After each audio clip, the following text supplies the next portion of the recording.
Alright, we're back. So last night it's like 3 hours of cutscene. We were doing...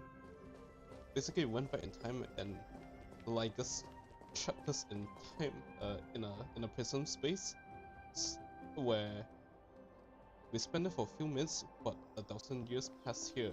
And in that 1,000 years, most of the Crisis Air died off screen, trying to stop Lygus and also deliver the core flame of world bearing to us. And now we're back, we'll finally confront him after everything. Look, the fire projects the face from her memories. An actress upon the stage of this play. Also, yeah, this part should be exploring Lygus' past and all his motives and everything. Now, the title of my stream is kind of on the nose, because this guy loves referencing caves a lot, and I think this is the study he's referencing a lot about. It's basically talking about, well, I guess he's gonna explain it in his own HSR version, but basically a bunch of people living inside caves, so their worldview is very limited, and they kind of don't know better, and they stubbornly don't want to. The dark tides flood the sea, and our kingdom teeters on the edge. Yeah, a bunch of cave people who live in caves their whole lives. When they go outside, they don't want to stay there. Instead, they choose to go back into the caves, even though they can find a better life outside. This is probably Lygus' worldview and why he's doing what he's doing. Now, I guess this is about Fugusa City. I don't know what the city is called, but Fugusa has already also died off screen right before we went and fight him, but Lygus locked us away in a time prison. Fear not. Our queen has gone to the borderlands. She'll quell this calamity herself. This is the scene when the Chrysos heir of Ocean was born. She was once of a Titan-kin race named Sea Sirens. I thought this was about you. Okay. At that time, Kozlana had suppressed the Black Tide's rise, but he was unable to remove Iron Tomb from its roots. The Black Tide still roiled in the depths of the world, and the kingdom of Sea Sirens was the first to face the destruction head-on. Listen, I heard Electra's voice. She's calling to us. Let's go. Her voice carries the queen's command. To keep the Black Tide from threatening the ocean, the queen gave her all, body and soul. I don't... Born of the queen's chalice, she bore the deepest blessings and inherited supreme divine power. I think in the 3.0 until 3.4 timeline, she was executed way before we reached there. Here she seemingly sacrificed herself to stop the Black Tide. Oh, here she is. My sisters! You're finally here! Of course, Electra. Your beautiful melody drew us here. Her true name is Electra. This is a reflection of her former self, clinging to the past with aching defiance. The Queen summons us. She must be near exhaustion. The Black Tide will soon enter our borders. Then what do we do? Will our seas fall to darkness and terror as well? Don't worry. We shall lift the chalice in her stead to catch the Black Tide, and stand together to safeguard our realm and its people. Such tiny Titankins, thinking they can stop the tide of truth. How naive. And that naivete is the root of all suffering. I think this part is important. I mean, for Liger's character, he thinks naive people is the reason bad things happen. At least that's what the cave of the allegory of the cave is suggests.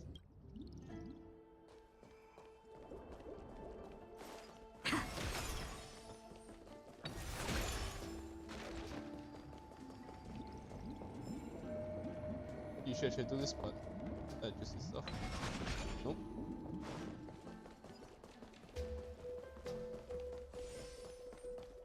Oh, this one.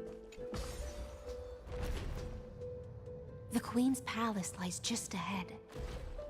Even her once graceful form is now tainted and drowned in dirty mire.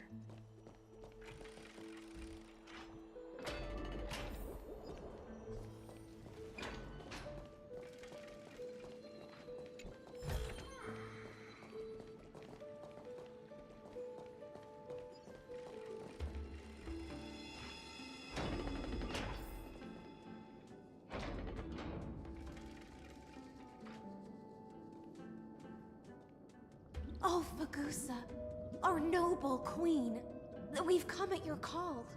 My little fishlings, you swim with such joy. It pains me to speak of the kingdom's sorrow. You live in a cup. I once believed I could drink the black tide dry, but even the deepest chalice must one day overflow. And I can hold no more of this filth. They can't be asked to model a tail, a fin, so they just make her legs invisible. Mother, worry not. We're all children of the sea. Let us bear your fate together. We'll take up your mantle and drive back the black currents. We'll mend your sacred chalice and take in the cursed filth. Wait, you two are fishes too. Why don't you have the tummy water? My little fishlings, when the spear of strife falls, you may retreat in peace, I promise you. On the surface, the city-states will hold a feast without end in your honor. This is the last gift I can give you.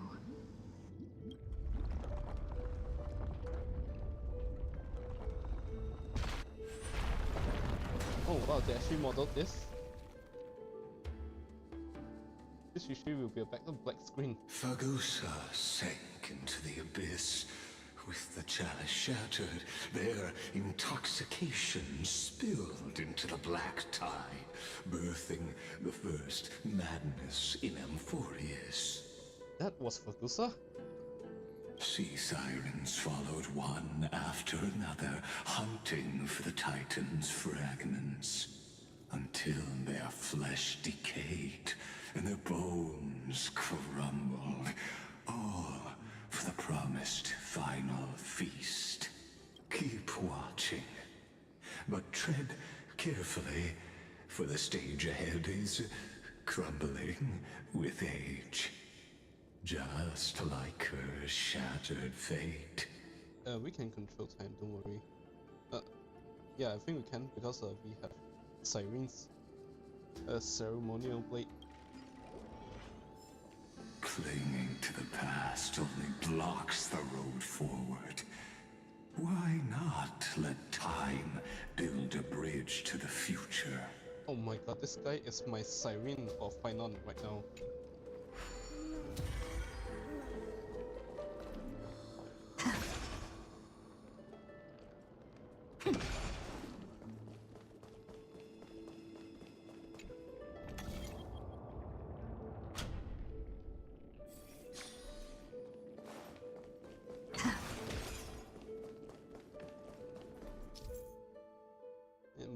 Evernight.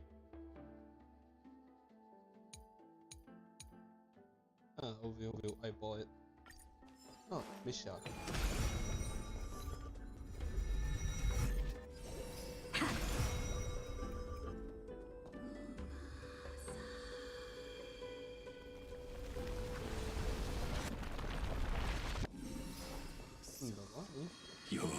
custom far surpasses even the bounds of reason's model. No, I just put faucet.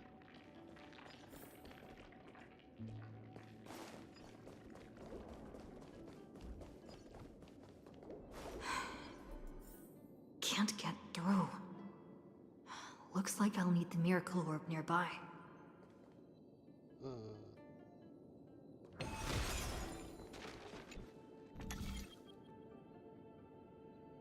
Could be a bit louder.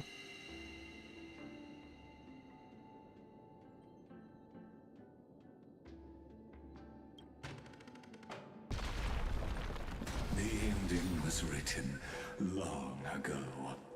Even you cannot rewrite it. Just like this poor chandelier.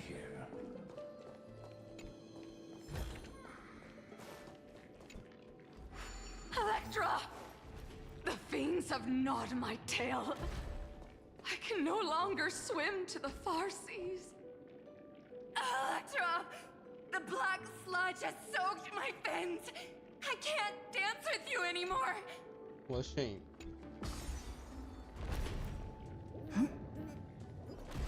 Is what being drunken? Sisters, don't give up.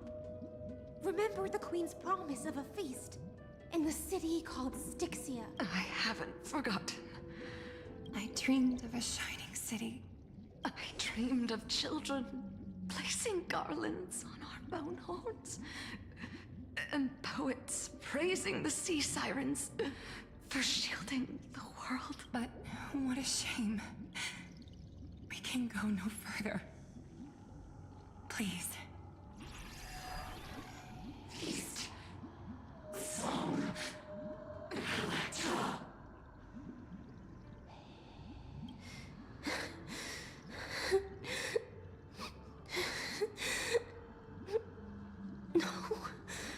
The sea sirens were tainted by the destruction.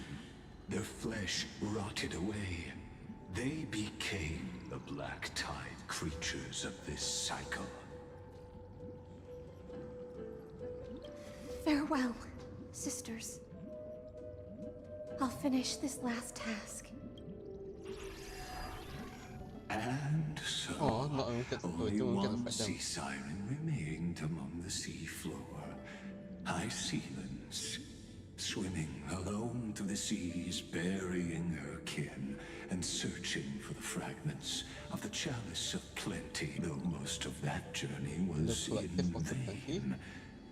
Why not use the power of time to leap ahead toward the journey's end? Why not let breath burn faith? Fate? Something? I forgot. To reach the spirit basin, I'll need to call upon the power of the Chrono Vessel.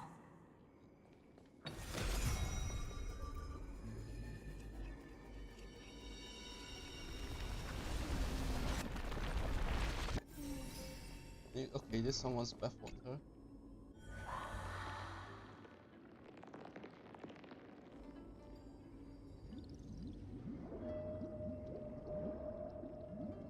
At last, the chalice of plenty is whole again. I am freed from endless toil. I bore my sister's dreams upon my back, took on a graceful human form, and hoped to find a grand celebration on the shore. Huh. My fins became legs, my scales became skin, and the sea foam on my body became a shimmering gown. But when I stepped onto land, there were no festivals with honey brew, nor poets plucking harps, only silent death, drifting gently along the river of souls.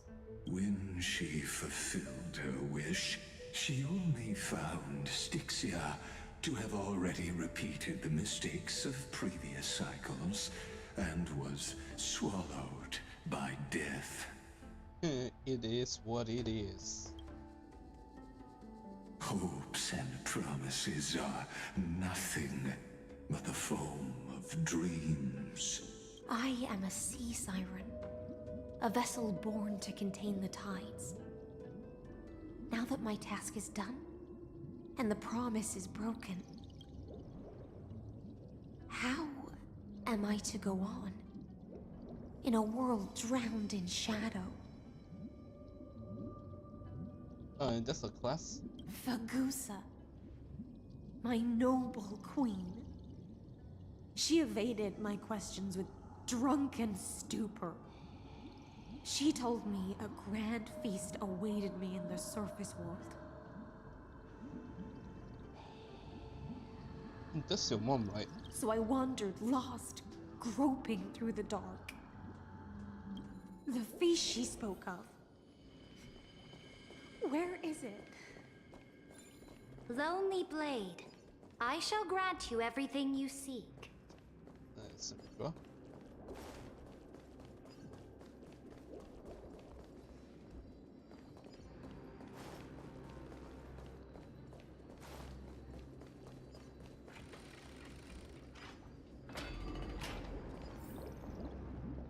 Attributes. After wandering the surface for ages, the lost sea siren met her future conspirator. You quelled the wars alone and forced strife into retreat. This swordfish that commands thousands of legions, whom does she serve?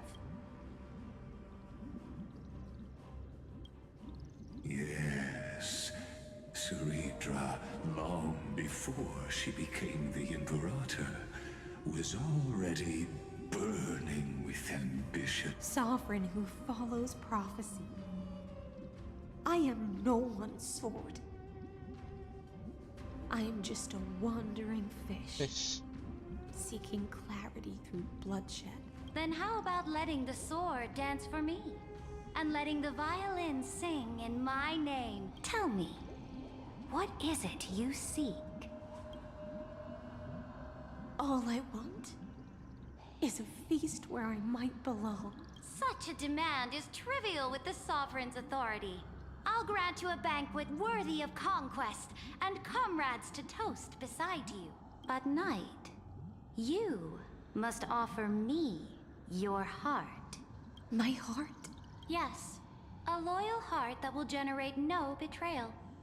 You were deceived by gods and drowned in the ocean's darkness. But now, I will lead you forward and be your light. So be it, noble monarch.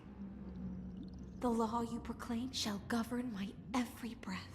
So be it, noble monarch. Oh no, there's a deadline. I am simply becoming someone else's vessel once again, and accepting a duty given to me. And thus, in her hollow drift, she finally found a new purpose, like sunlight piercing the deepest trench.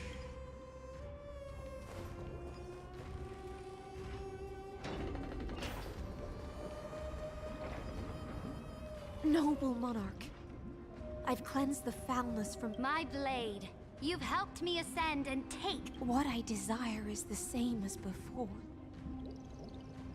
A feast.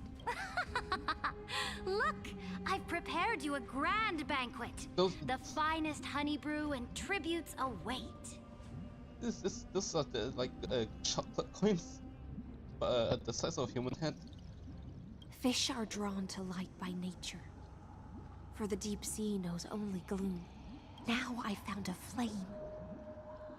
It may scald. Come, let us join the feast. Perhaps...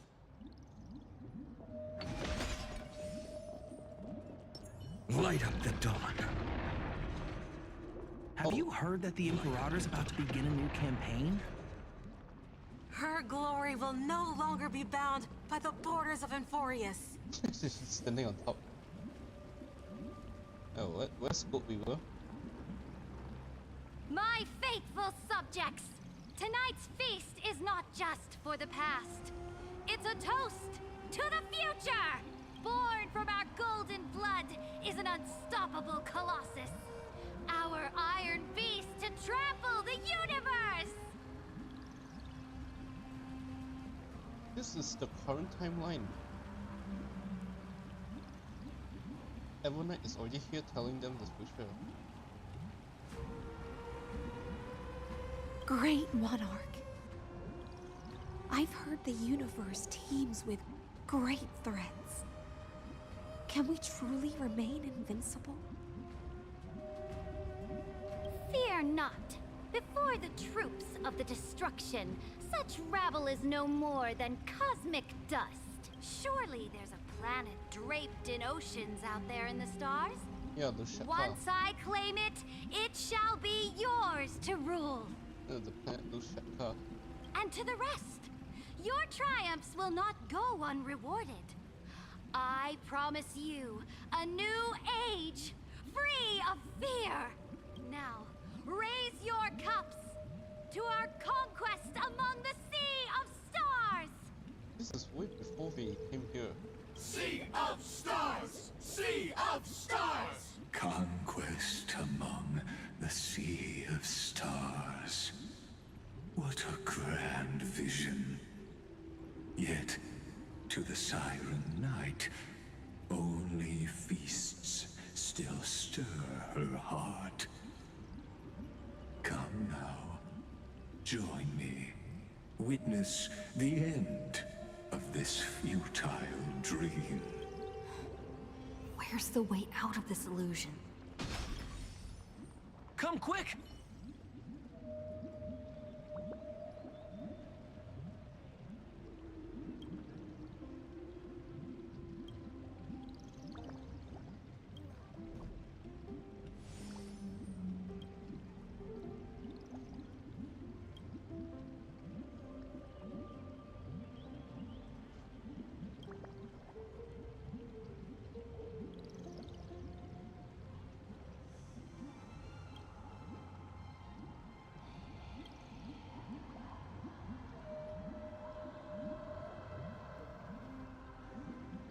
Oh.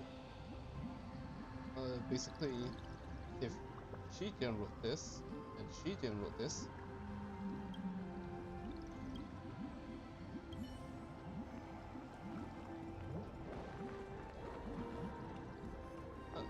I want to do this, but I'm not gonna stop. Noble knight, you are truly a blazing spark. It is my honor to share this banquet with you. Oh, they're really spamming this cup holding pack. Noble Knight, you have earned victory with your blade. And you have every reason to revel in this moment of triumph. Let me pour you a glass of honey brew. Noble Knight, with the Sovereign now enthroned, this triumph... Noble knight, your strength is boundless. Then drink we shall. Raise your glass. In the deep sea, I never knew what fire was. But when I set foot on land, the first light that I saw was the flames of war, lit with golden blood. It scorched my fins, made me feel pain and... Oh my, she literally saw fire and went and touched it. Ignited an unprecedented hunger. A hunger that flickers in every hero's heart. So bright, yet so blinding. Look! The monarch herself has taken her seat! You mean Hear climb that? up? The court sings her praises! You mean climb up her seat? Come! Join us and praise her glory! Not some seat you have. One eye of hers sees glory, the other sees corpses. And yet, she cherishes the name of glory more than fear and death. Oh. Okay, if she doesn't have a... If she doesn't have a playable design, people will not like her. As they say, the coward died 1,000 times before his end. But the brave face death but once, which gods stand witness. On the eve of war, We sang our hymns and set our sights to the legions will climb aboard the beast, riding it like currents across the cosmos. Planets after planets flew the flags of her crown. Realm after realm was ignited by her flames of war. As the final resistance fell silent, a vast empire rose from among the stars. And this small pond at last embraced prosperity and peace. That's how the story ends. Tell me, visitor. In this dream, did you enjoy the show? Well, I kind of already spoiled myself with this thing. After all, beneath that still surface lie the bones of countless dead. It's time for me to wake up from this drunken dream. Oh, Jesus. Yeah. Oh, this song. Yeah, this is the tribute song. I've appraised it all. No fakes.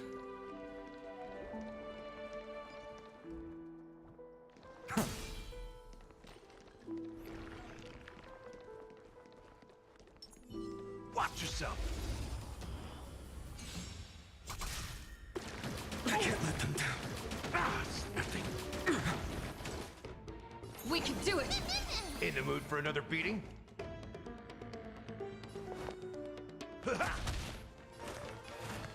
Serenity is before me. This mortal will watch over you and guide you on your path. A future will come. I can't let them down. For tomorrow. Fury of innumerable core flames consume me. Sun, tear the sky.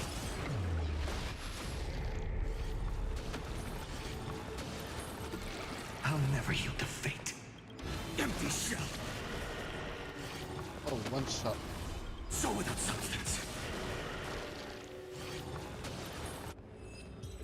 I just want to fight them for a bit. Everyone holding up okay?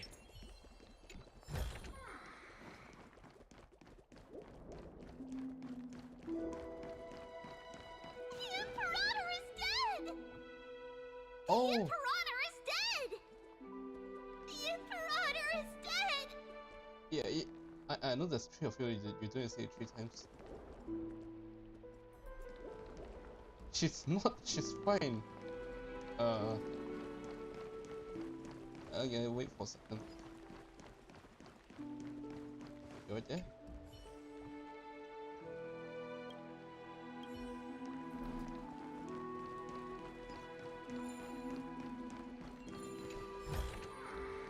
Is this also a... People once cheered for my ascension. And now they cheer for my fall. The cosmos. The battlefield that I cannot reach. Wait, is she on us? On us side? This Huh. Is this really our timeline? Before the Sovereign's conquest reached its end, her life and ambition had already been swallowed by the deep sea. This is the true ending. Her grand designs torn apart by the blade. Her regal robes soaked in golden blood.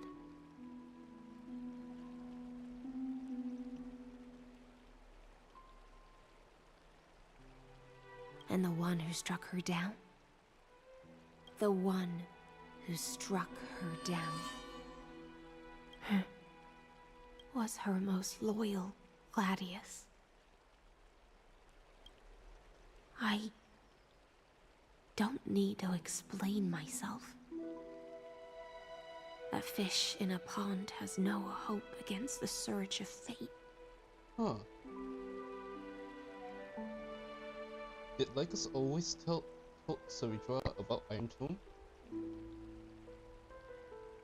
Even before we came here? I wandered the shore, found a flicker of flame, only to snuff it out with my own hand.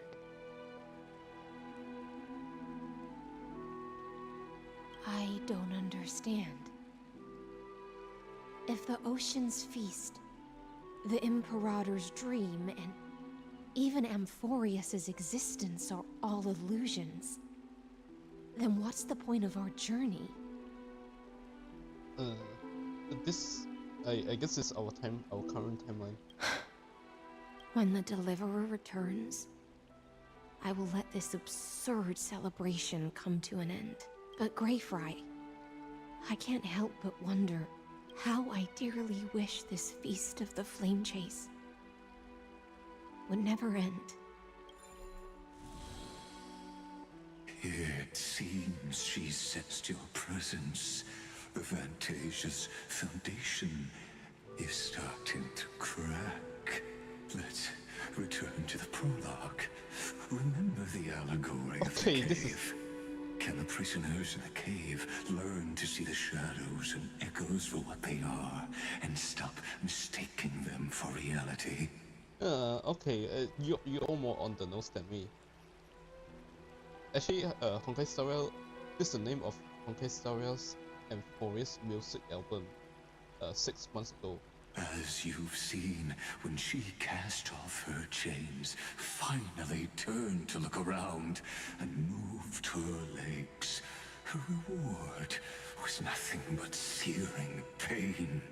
The light will blind her, for the fire behind her had never once actually touched her eyes. Her legs will buckle beneath her, for she had never learned to walk forward.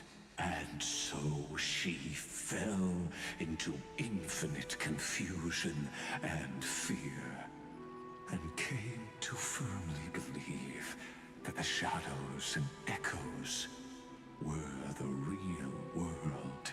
But we in the cosmos, are we truly any wiser than she was? No, nameless one, fateless one.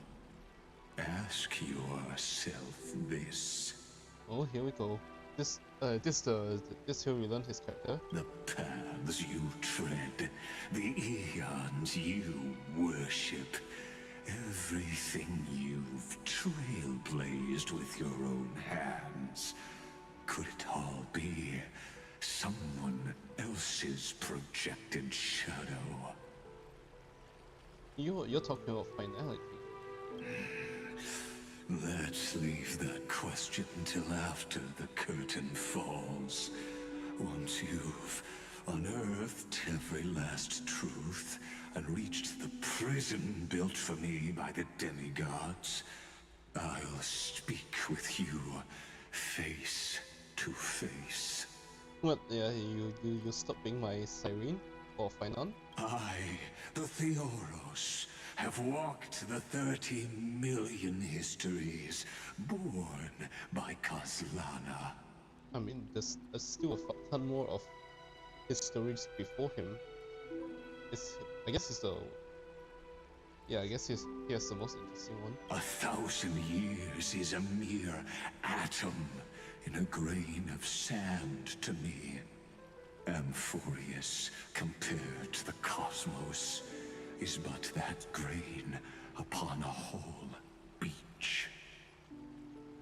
I swore to bring an end to the erudition. Would I really let a single grain grind down my mind? Now, please use the power of time to open the gate to the ocean's depths. Go, find the prison warden tormented by loyalty.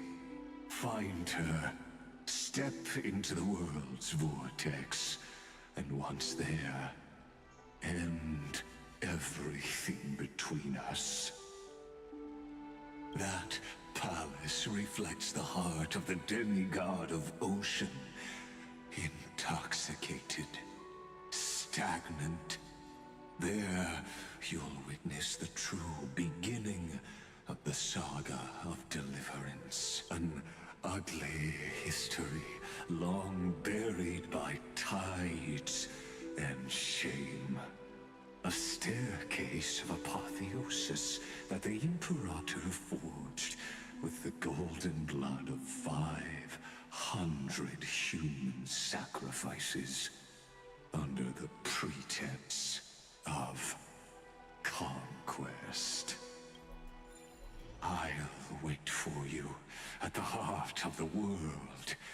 But to reach the place, you must find the prison warden, lost in her stupor.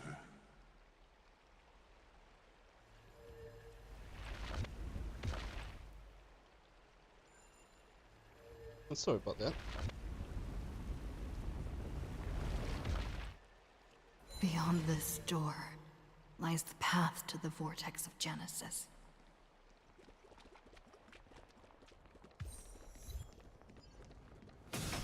That's a reference.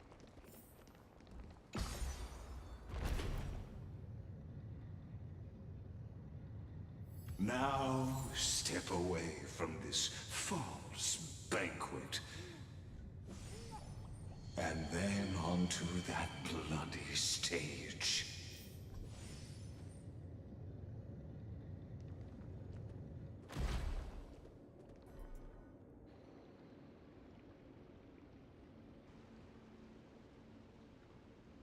The palace that worshipped the ocean, the sanctuary connected to the vortex, was also once the battlefield of the first flame chase.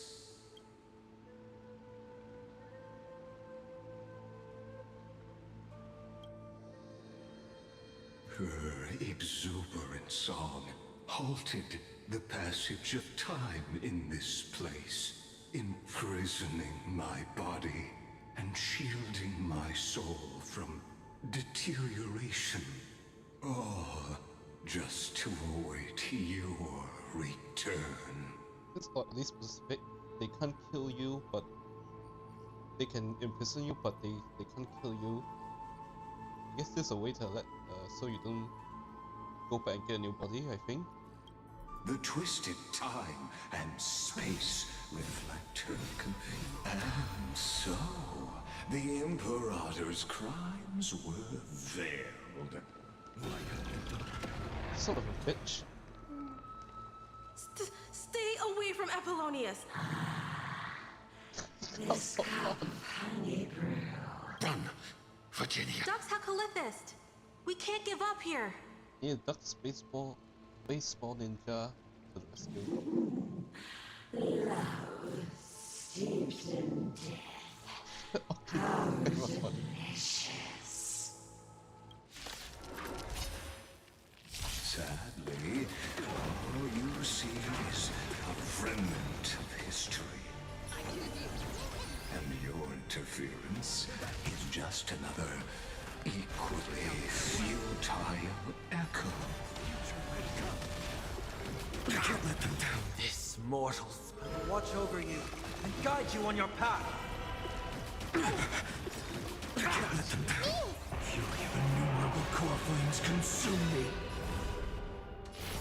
Sun, tear the sky!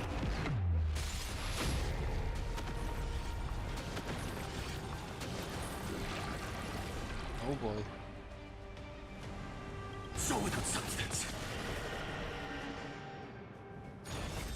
Quench the flames with blood. Is that all? Branded with strife. The flames are not strong. Hail the new dawn.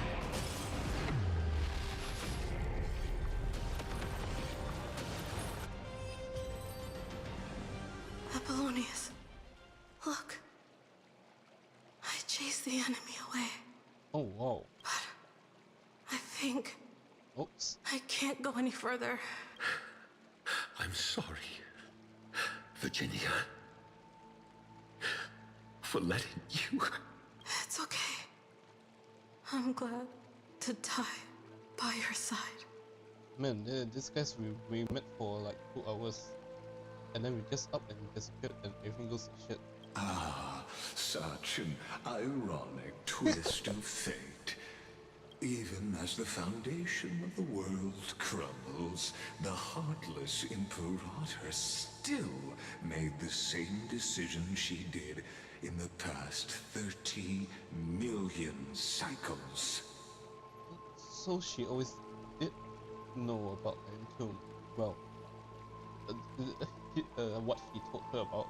During the first Flame Chase journey, the Flame Chase Legion stormed Styxia. Tens of thousands of sea sirens surged from the River of Souls, crashing toward the heroes like a tidal wave. The hell before you. Apollonius, look. I chased the enemy away. Oh, nope. A painful past, yet hidden beneath a veil of joyful song.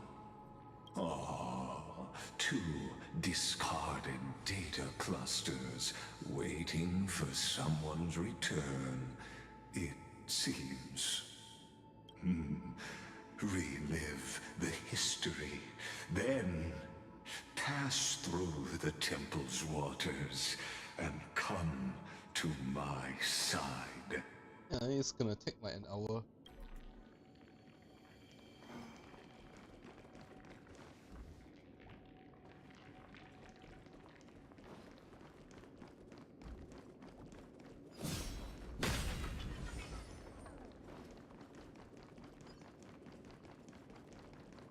Isn't that the Deliverer? What a wretched way to die. What are you doing? The Flame Chase army, devoured by Look, the cruel Imperator and her Knight Commander, the pitiful Warden. What a perfectly matched duo of test subjects. Their hands drip with blood. Golden blood. Raise the bridge and cross the river of fate. This path of the prisoner is far from over. Imperator! Imperator! Did you see my gallant deeds, Imperator?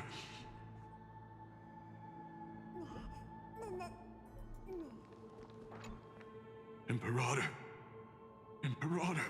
You fool! How could you still not get it even now? With her schemes, do you think she'd ever let us end up like this by accident? She knew how this that tyrant.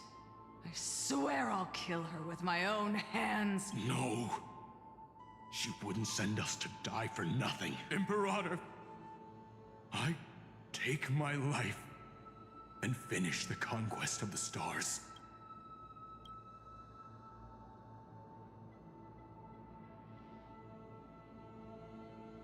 You mutt. Looks like I won't get my... I'll be waiting for you in the River of Souls. To slice off that crown-wearing head of yours. Remember this. I never bowed to you. Or fate.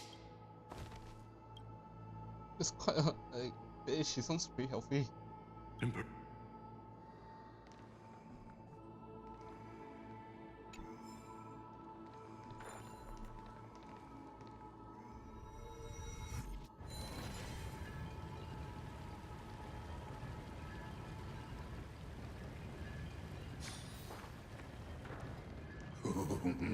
A sovereign and the sword at her side. There are countless counterparts across the cosmos. Most of their stories end in tragedy. Imperator, why did you... You're here, Dux Gladiorum. You ordered me to seal the sea route and handle threats from the rear. So why didn't you wait for me to return? Why send the vanguard ahead and let them die in Die in vain? No, you're wrong. Their golden blood won't be spilled for nothing. The other dukes have paved the road for me to become the god of law.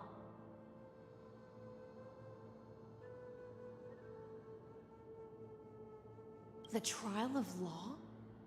You never spoke of this to anyone. What is...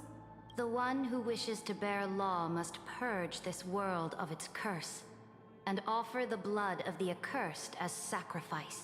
I pondered long on what Talantin meant by blood of the accursed. Then, I found the answer. 500 is a very specific number. You, I, and every Chrysos heir summoned by the prophecy are the accursed ones. Just like that arrogant Theoros said, our golden blood is the agent of destruction, the antithesis of the world's fate.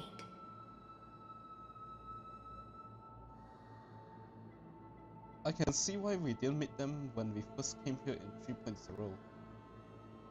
They already know way too much about the inner workings of Amphorius. Dux Frigoris, Dux Brumalis, Dux Helcalethist. Their fate was sealed at that moment. Dying on a glorious campaign was the final gift I could give them.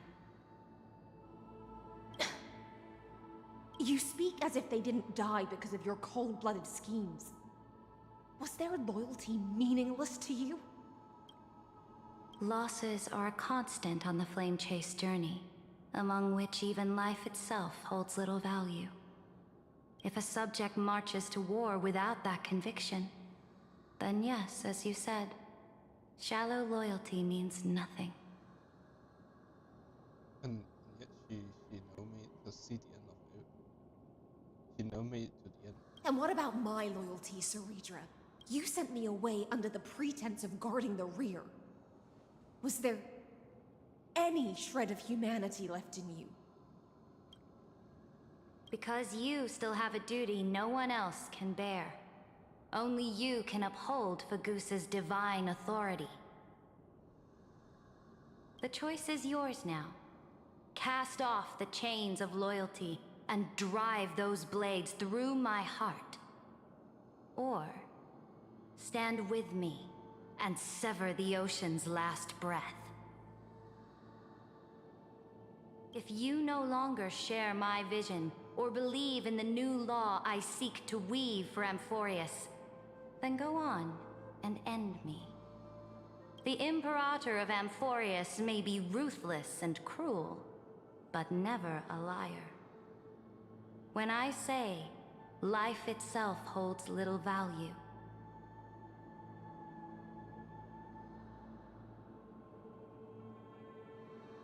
know this. I am ready to sacrifice everything for the ambition to conquer the Sea of Stars. Now you've seen it. The brutal Imperator was willing to spill the blood of 500 heroes to complete the trial of law. As for my poor warden, her suffering had only just begun.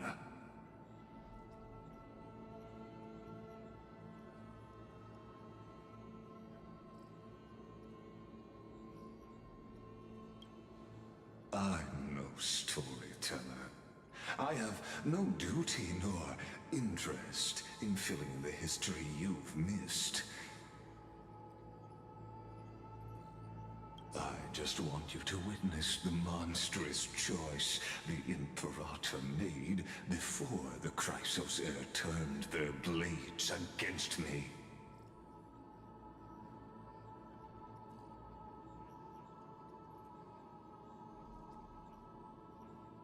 I mean, you're the one who tricked her into this thing.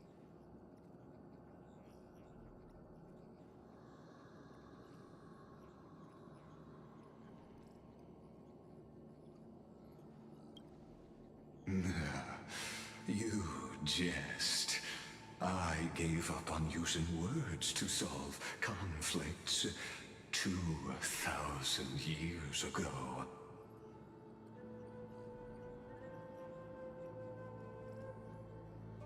But I won't squander a chance, not even a sliver of one. If there's even a crack in the walls of your conviction, then my victory is already assured. This way of thinking, I think it's not the first time we've seen it. Even a sliver. He's willing to let Finon do what he's doing for 33 million cycles. All he needs to do is give up once. So he doesn't mind waiting that long.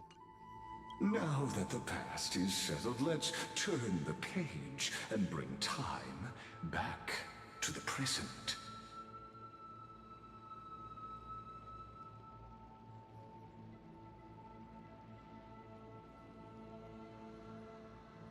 And dive deeper still, until we reach the very bottom of the abyss.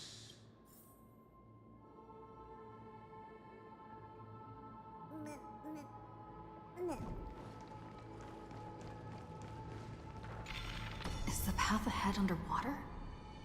I need the Ornix orb to bring back the chrono vessel from the past. Yeah, the Evernight give you.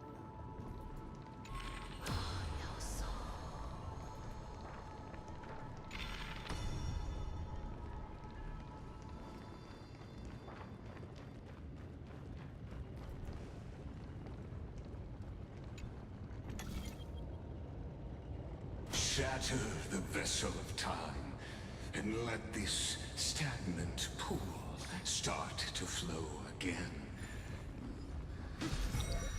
This hidden gate leads to the vortex.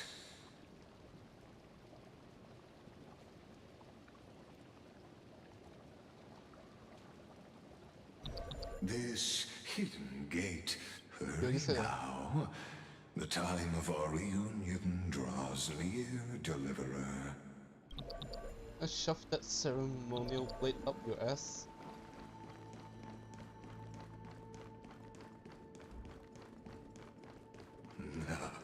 This cruel journey will reach its end at long last.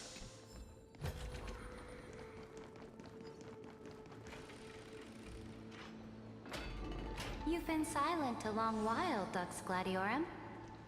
Starting to doubt your decision? Wait, she haven't killed her yet? Hey, you grab her. Save your breath. The vortex of Fagusa lies just ahead. Hey, you grab her head and drown her in the river.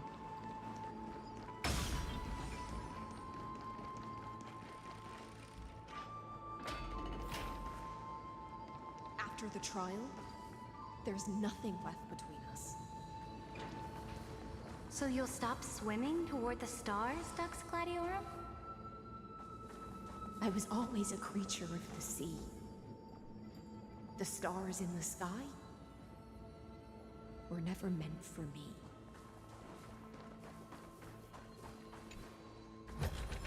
Is this also a blessing of the Trailblades? No. Look, a gravestone. I've praised it all. But whose name does it bear? Wait, where? I don't see it. It was here that the prisoner, who thinks herself the prison warden, made her choice. Witness, listen, and awaken. Dux Gladiorum. I've lost count of how many times you've stood here over the past centuries. You talk too much for a prisoner like Kurgus. Two geniuses who defied law and all the Chrysos heirs who sacrificed themselves in this cycle worked together to chip away my strength. But they, you, can never affect my will. Oh, okay. I thought like he's working with her, but no, he just project himself next to her, like he's doing to us right now. And as long as my will remains intact, I am free. Don't get ahead of yourself. I still have ways to chain your divine soul. He did say he is an emanator. Please, do surprise me. But I'd say your mission is nearly done here, isn't it? Oh, it was here you gorged out the core flame of ocean from Fagusa's body. It was here you and that Imperator both completed apotheosis, becoming pillars of Unfurious. And after that, you drove your blade into her heart. A loyal subject turned regicide. A demigod committing deicide. Or so the history books paint that tragedy. Oh, but if that's the truth, then why, after 1,000 years, are you still here, guarding the Imperator's grave? Still bound by loyalty? Come to think of it, perhaps I'm not the only one imprisoned here. Your calm does stir the rage in me. As if the one paying the price here isn't you, but us. The ones who lost everything. That's only because I've waited 13 million lifetimes for my vision to be realized. Countless millennia. Yeah, he wanted this. Loneliness never once showed me its fatal side. In fact, for a prisoner of the cave, it's more like an old friend. One that helps me think. But you're different, Dux Gladiorum. Loneliness has crept from the silent depths, sinking its claws into your mind. Bit by bit, it's peeling you apart. Will you regress into one of those lost mad sirens? Oh, what a shame that would be. You're right, Lycurgus. Loyalty, curse, the fall of my kin, and this endless waiting. These shackles are too heavy for a fish that cannot perceive any light. I can't break free of the whirlpool that's pulling me under. Nor do I have the unwavering resolve to force myself to wait for that person's return, as everyone hoped for. Why pick her then? Why pick her specifically? Deliverer from beyond the sky, my executioner. How much longer until she arrives here? Or will she ever return? I don't know. And I doubt anyone does. Then, what will you do?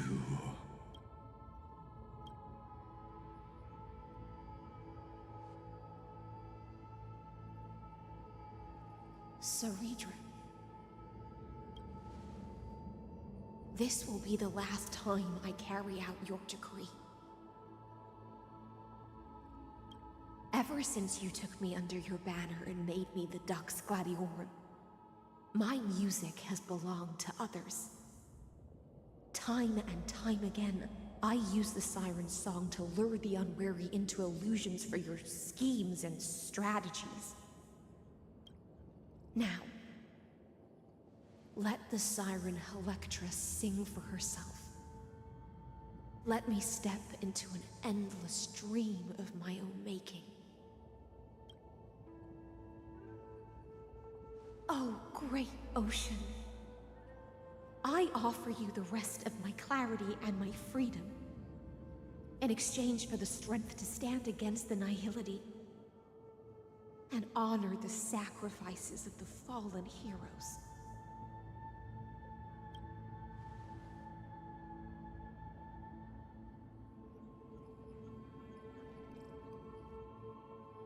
Greyfry, deliverer from beyond the sky.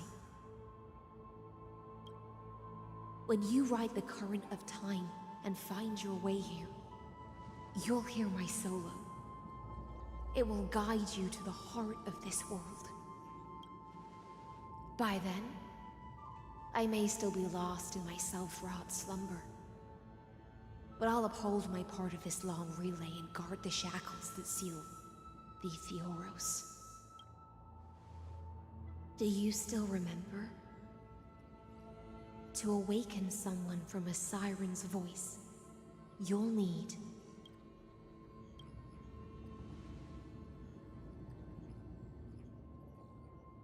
the gift I once gave you. May you still have it when the time comes. Yeah, it's only a few hours old. When you return, please pour that honey brew upon this grave. It holds the story of all our struggles and sacrifices. May you see it one day. The prelude Amphorius wrote for your return, carried forward through a 1,000-year relay. When your morning ends, I'll likely wake from my dream as well. Then, follow the trail of echoes and find me.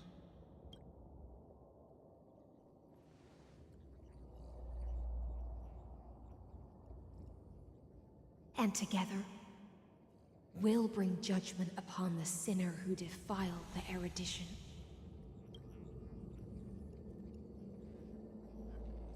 At long last, 33,550,336 cycles and 4,931 years later, Amphorius's final curtain is ready to fall. This has to be our actual calendar. So the first extrapolation started this long ago. The shadows within the cave gave everything. Yet all they did was mimic life outside its walls. A futile effort steeped in sorrow. Enough! They were no shadows. Everything they did shattered the darkness of this cave, and unearthed the core flame of Trailblaze. And now, with that core flame, I'll light the dawn of Amphorius! With my flesh as kindling. Do you still choose the will of the paths as your answer in the end? Definitely no. I do not agree with that answer, but I respect your tribute to them.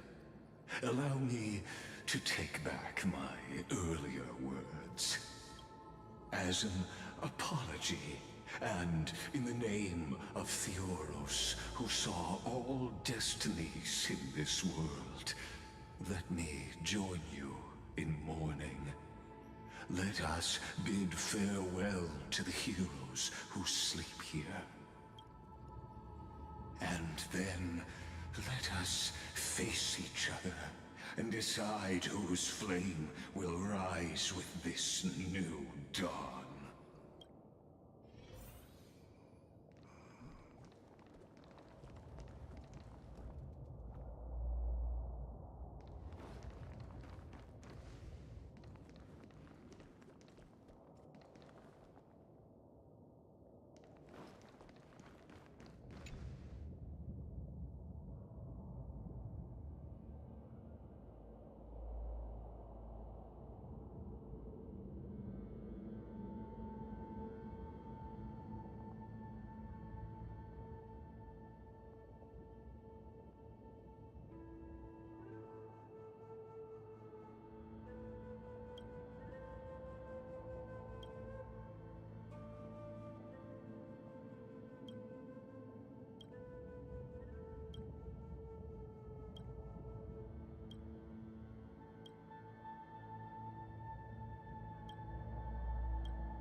to Virginia, Apollonius, Seneca, Labienus, and Cyritra.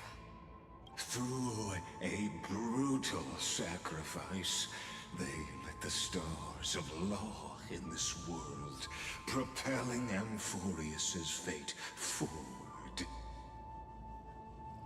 In the shimmering mirage of illusion, they entrusted their dreams to ride among the stars to the hero yet to come.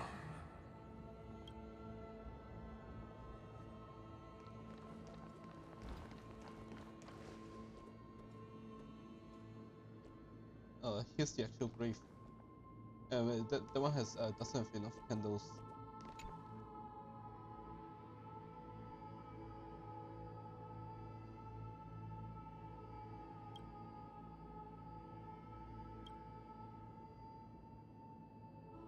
Oh no, this is the one.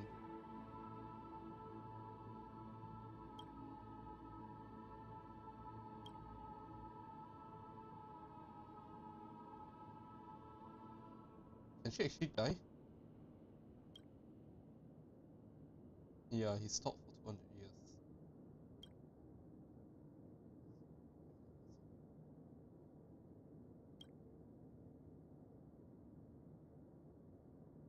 And Alexa should die at the same time.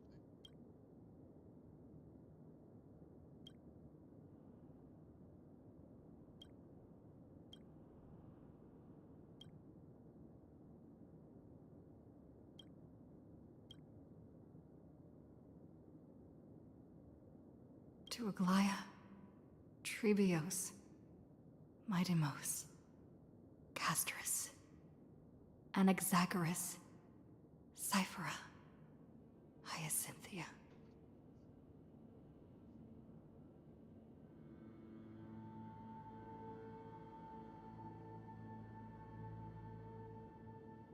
In a relay spanning 1,000 years, they stood against enemies far beyond their strength, and won a bitter victory through what seemed like futile resistance. And in that same 30 million cycles, also marked by futility, they remained steadfast in fulfilling their duty to the experiment. Unchanging, unwavering. Let this be the end of mourning the fallen. At last, allow me one final toast to the lost prison warden, a prisoner bound by loyalty. That voice. Could it be?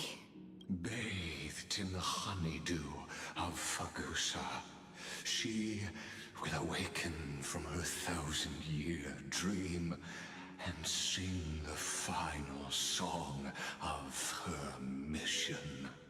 Hycelans. This tombstone of the old world serves as the anchor of the siren's illusion. A sigil Electra used to bind herself. At the same time, it is the very thing I once proclaimed at the start of the show. A microcosm of Amphorius itself. A group of prisoners bound themselves in a cave, crowning their suffering with heroism. An epic staged with shadows and echoes. Now, destroy it. End the illusion. Theoros will take his leave for now. And when next we meet... I'm gonna fuck your face. That shall be the moment that decides the fate of Amphorius and the entire cosmos. The prison warden's dream is nearly over, and the prisoner will soon be freed. frozen ground, where I shall be executed, or be the executioner.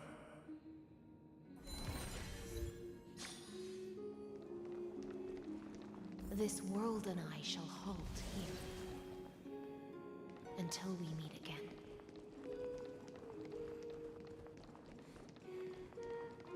Wait, why is it so important that? Oh yeah, never mind. I have appraised it all. No fakes. Yeah, she has the keys to like this.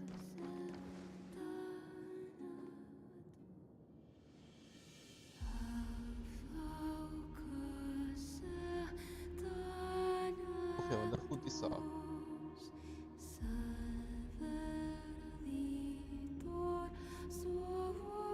It would be very funny if we listen to a song and then we also fall asleep for 1,000 years.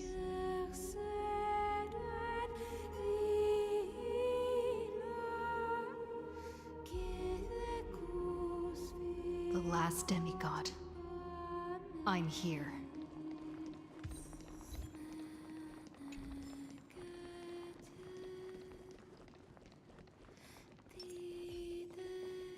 Go forth for the hopes of humankind. You guys are data. Go forth for the duty of deliverance. Go forth for the belief in flame chase. I barely knew you guys for 2 hours. For the golden blood's glory.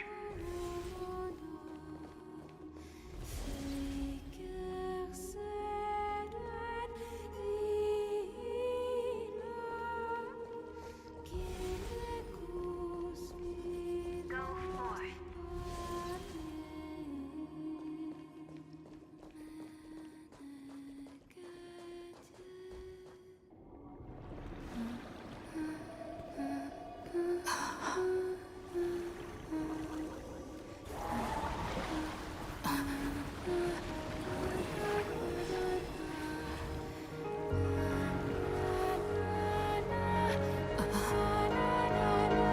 Seems like my feast is over.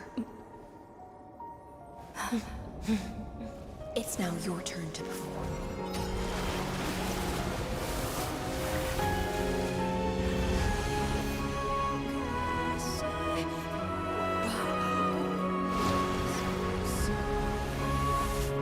What, did we drown?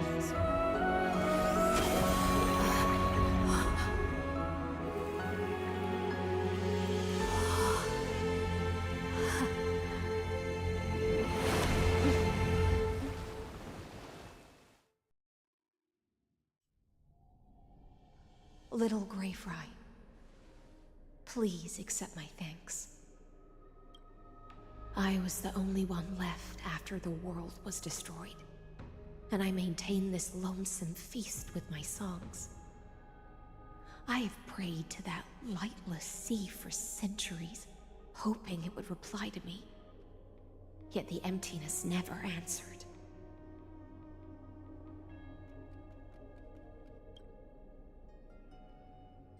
Thankfully, you arrived as promised, and everyone's wait was not in vain.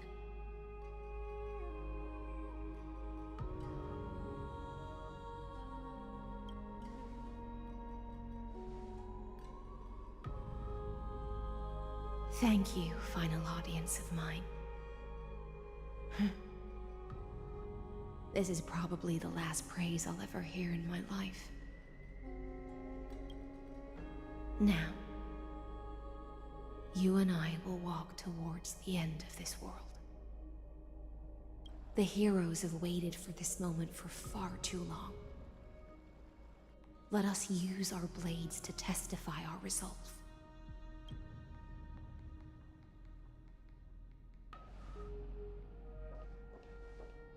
Oh, prisoner of the seas. Theoros carrying 30 million cycles of sin. Slave of erudition. Oh, it's way more than that. It's like 1 million more. The previous cycles is way more than that. Show yourself. The Deliverer has returned. and the time of your execution draws near.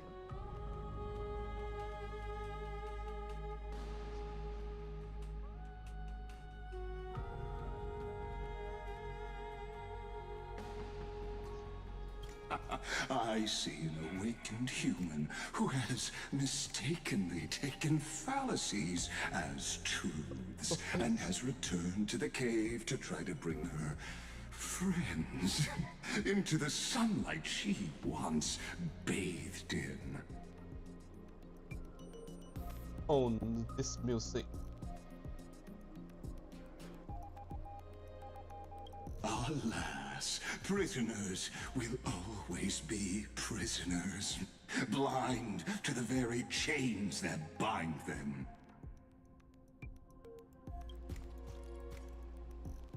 As the only other existence with free will in this world, I express regret toward your choice. But I shall retain your right to express yourself. After all, every actor should have a final line before they bow out.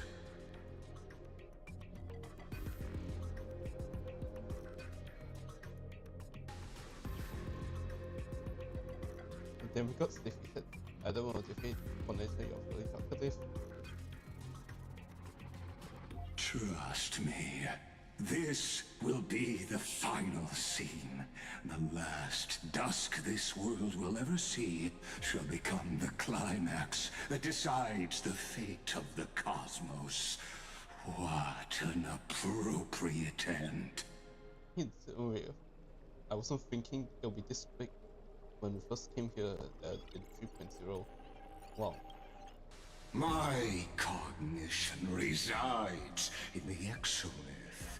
It is pointless to defeat my avatar, projected into the experiment. My body is the shadow cast on the wall by the fire, and my words are lingering echoes within the cave. So you're saying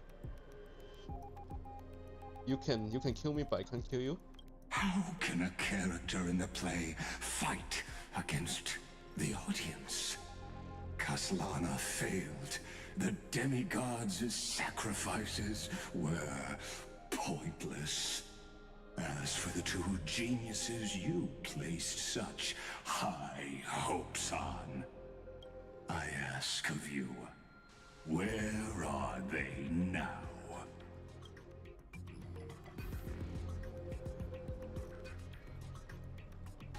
Confusion and epiphany always go hand in hand.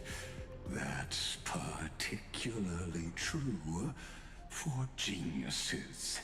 You must be very confused about why you could not gain a straightforward victory in a world constructed by an ordinary Teletron. The thing is, he likes presenting himself as intimidating, but we actually never see on screen how powerful he is. An ordinary Intellitron? Cut the pretense, senior society member. Yeah, this is the only thing we know about. He predates two of them. We've torn off your meticulous mask and figured out Amphorius' true form. It's part of the primordial prototype machine, the first scepter ever created. In other words, a detached part of Noos's divine corpus. That's why it has the potential to destroy erudition. As for who would be able to control the Ionic system to rewrite knowledge, only one person has ever managed such a feat.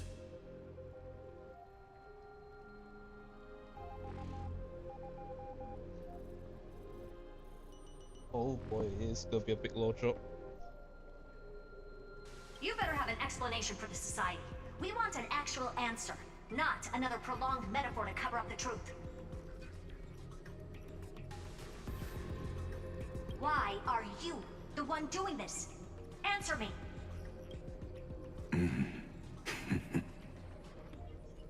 Since things have reached this point, I'll give you two irrational answer, purely as a courtesy to posterity. Oh boy. I can't read up on all the Genius Society members. It has to be someone we know. The answer is obvious, so there's no need to say that name out loud. The cosmos made a mistake in calling me a genius. I do not possess more wisdom than those who came after me. I was just the first to touch upon the universe's border, and the first to define the prime mover of life with incorrect logic. Amphorius is a miniature of the cosmos, where all are born prisoners inside the nutshell called the universe. Like the madman who returned to the cave and preached about the daylight to his fellow prisoners, my greatest sorrow is that I led my peers down a road that plunges into the abyss, from which there is no return. I led them into a lightless cage called paths.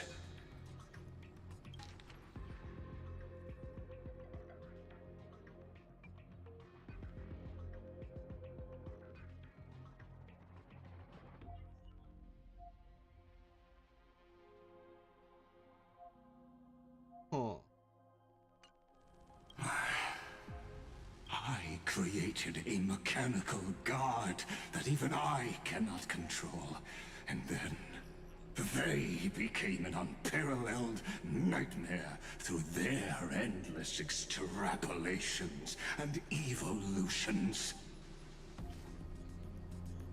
Created nose. They bore the name of erudition, yet they tried to define the known and to seal off all possibilities. No new rules were ever born after their ascension, and humanity will forever be shackled within the cave known as eons. Therefore, as my organic life neared its end, I coded my consciousness using Catorzane algebraic expressions and spread my logic core over 9 bodies, all to finalize my ultimate denial of Nous in the future, and to erase my wrongs with my own hands. This is a very old society member that created nose. Oh boy. As for Lycurgus, he is only one of these 9 vessels. Oh boy. We're only fighting one of. There's still 8 of this guy out here. What an astounding strength of will. As a fellow pathstrider of erudition, I fully understand your obsession with seeking the truth. Therefore, you surely see it. You cannot possibly stand up to me in this algebraic world sharing its origin with Nous. However, I hereby speak for all sentient life forms. We will never allow such a cruel atrocity to occur. You can pile on your metaphors mountain high, but they won't change the act you're committing. The Iron Tomb out there in the cosmos is still a technical beta version, and yet it's already powerful enough to corrupt the life logic of all inorganic worlds. In other words, when the Lord Ravager within Amphorius becomes the next knowledge singularity, there's no way you wouldn't have grasped the consequences, First Genius, is there?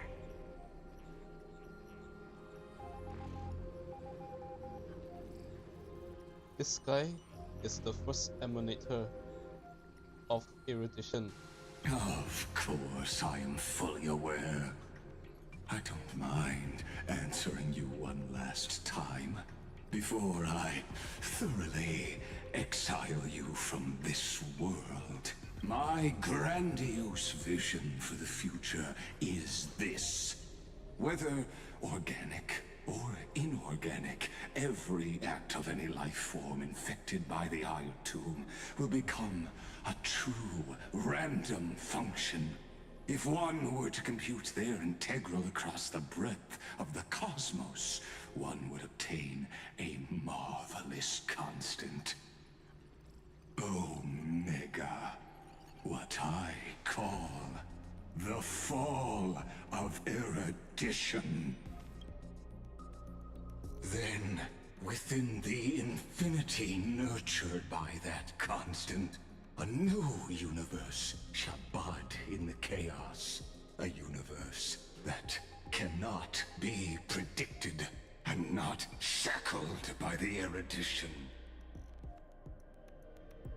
Okay, I think it's an actual law that once Nus calculated something, he physically affects the world, and that world is not into what he calculated. He wants to stop Nus from doing that. Even if it meant he needs to destroy the rest of the universe to do that. As the first prisoner to awaken in the cave, I must lead the others who are blind back onto the right path and reach true sunlight. Okay, now this egotistical, he thinks he's smarter than everyone in the world, in the universe. Do you understand me now? As Kozlana stated, destruction is not the process, but the outcome.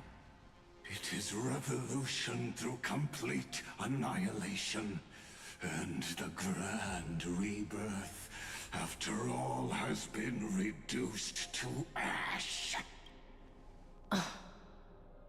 I mean, it's no reason for you to have faith.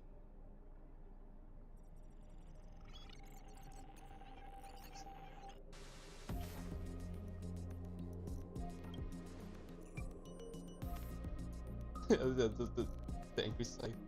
The Now what? Amphorians already answered long ago. Be it as tiny fish destined to be swallowed, or as a giant whale poised for a magnificent descent.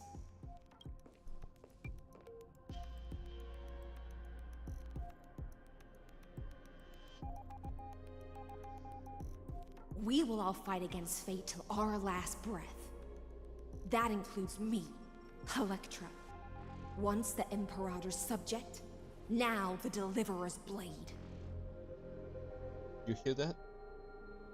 This so-called dictator has given the answer to you like this.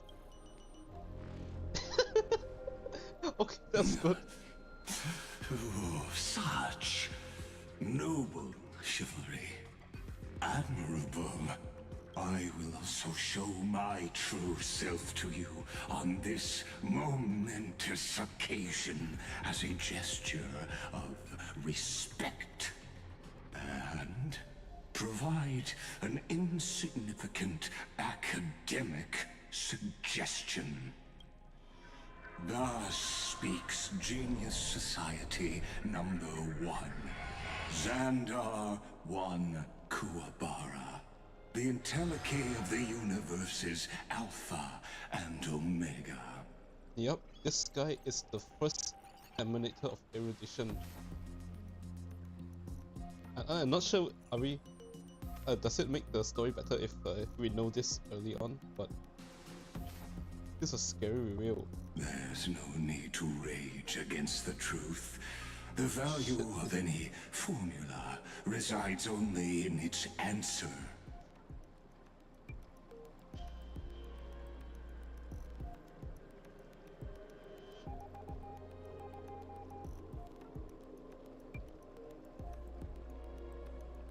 As for the process of solving it, no matter how elegant, violent, solemn, or humorous,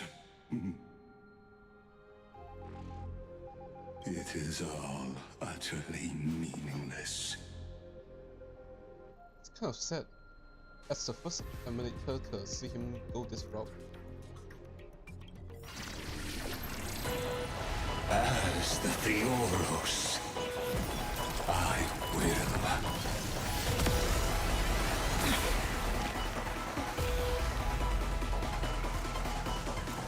personally participate in profound hand. Remember this. As Noos's creator, I know more about the death of knowledge than they ever will. Oh boy, here we go. Careful. This is Lycus's true form. 5 of boss. This trial is fitting. Let's try it this other way.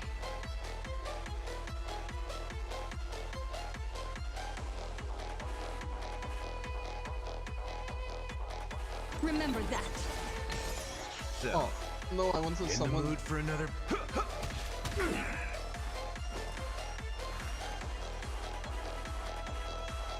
We're gonna do it the rough way. Torment and doubt, I bid you farewell.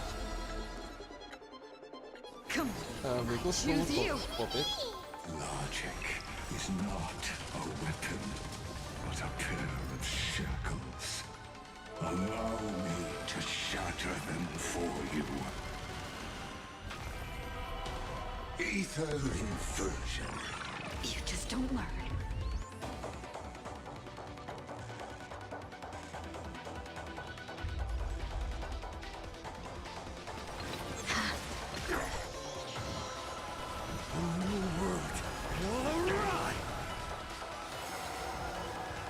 Destruction needs no introduction.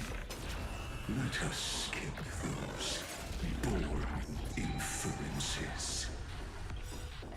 Is this the Black Tide? Indeed. But I prefer to call it a method of argument.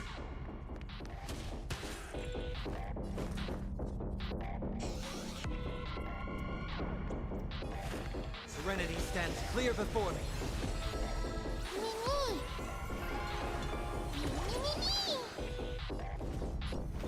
For the next tomorrow! The fury of innumerable core flames consume me. Alright, let's go. So without substance, Not that. is that all?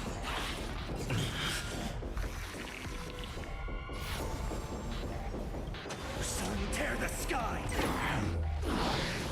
Is that all? Extraordinary claims require extraordinary evidence. Erudition, destruction, or a trailblaze. No, I will prove that the very idea of paths is a fallacy. Solution. Feel the scorching hatred.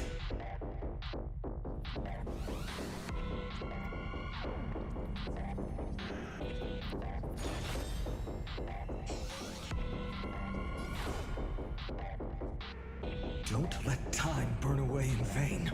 So without substance. Remove all abilities. Is that all?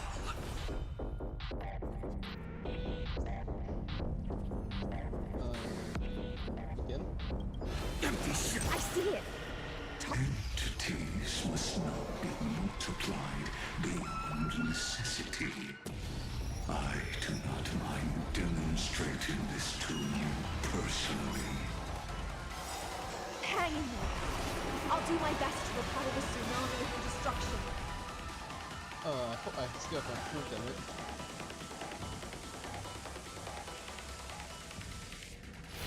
Sun tear the sky! Solution.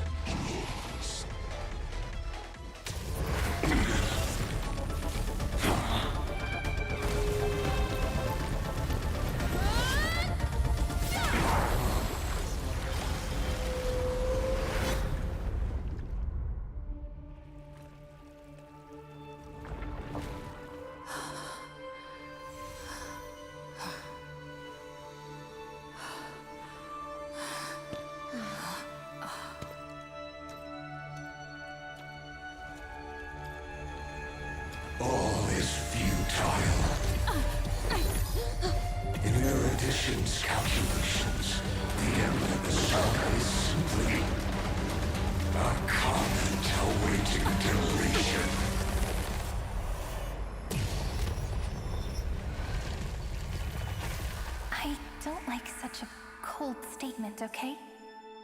If numbers can decide the end of a story, then we can surely also pen a new beginning.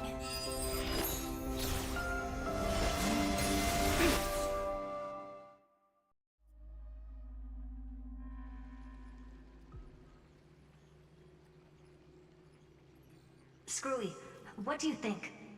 If your hypothesis of Lygas's identity is true, then even if we remove the restrictions of the Ultimate Protocol, the chances of us defeating him in a head-on battle will still remain lower than the acceptable threshold. Therefore, victory will still hinge upon Miss Trailblazer and Miss Cyrene. Go on.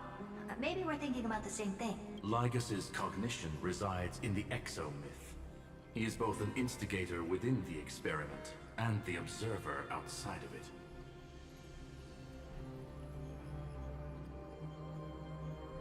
Logic. His inspiration circuit can simultaneously process the different time flows in and out of that world. That's where things get tricky. He simultaneously exists in two different timelines, where the internal clocks are wildly different. That old Intellitron's neurons have completely gotten used to that over this prolonged experiment. And that's why he holds home field advantage. You and I should be able to manage that too, if given more time. Unfortunately, there's no if, and we don't have more time.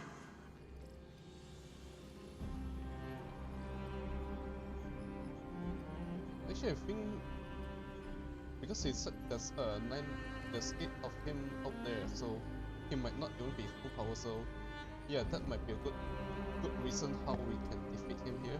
That's why we need to change our way of thinking and turn his advantage into a weakness.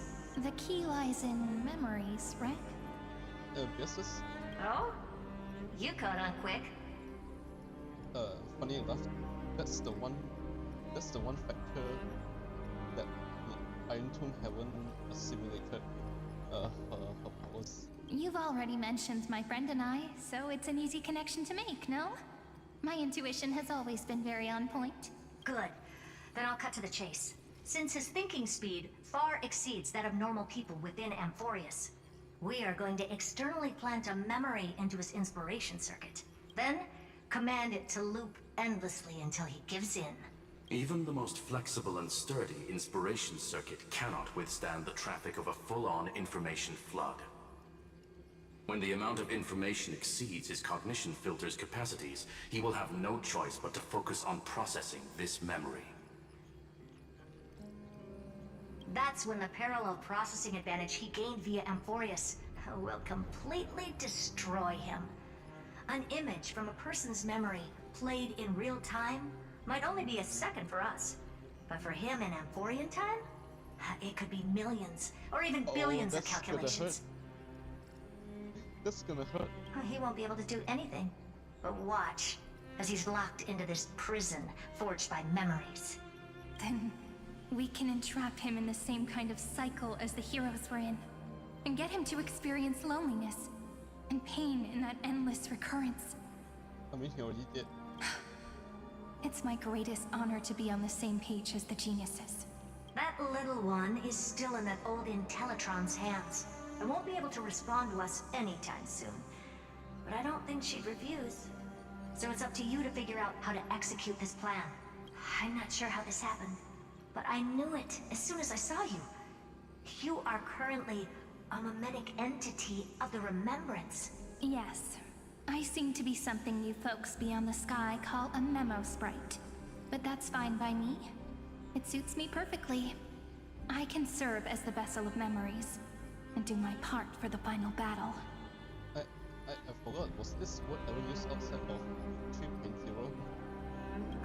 But before that, we have to tell you. The path characteristic you exhibit is very special. There's no way you're just a simple memo sprite. However, I'm sure about one thing.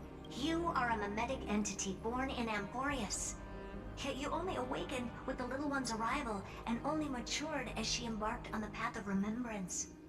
That means your existence is completely attached to her memories. If there ever comes a day when she forgets about you for even a few seconds, or loses her last connection with Amphorius, then you must be prepared for the worst.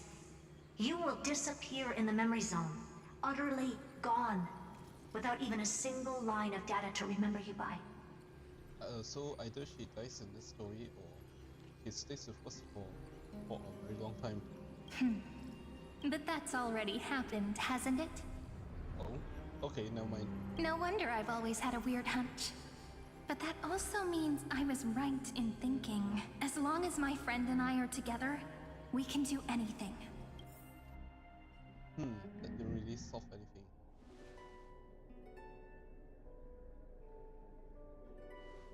Long time no see, friend. Did you miss me while you were away? Yeah, where the hell were you? I had that asshole next to me in your place for 1.5 hours.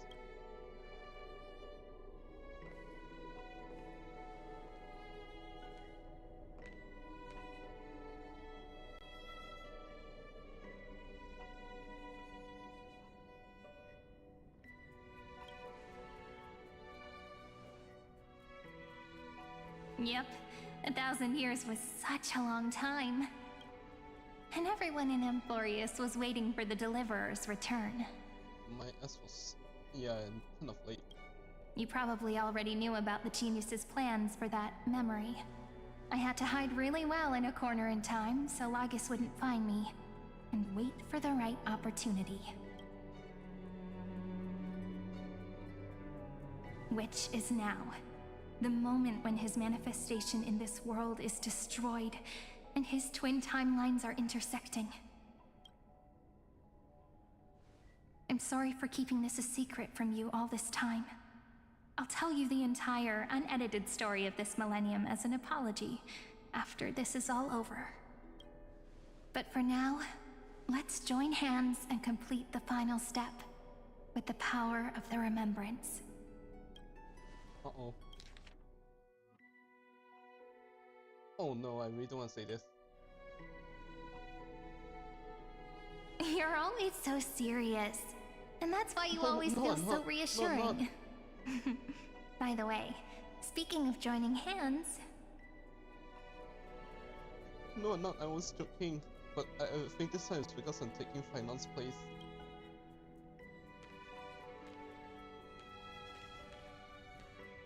Can I please do something before we go on stage?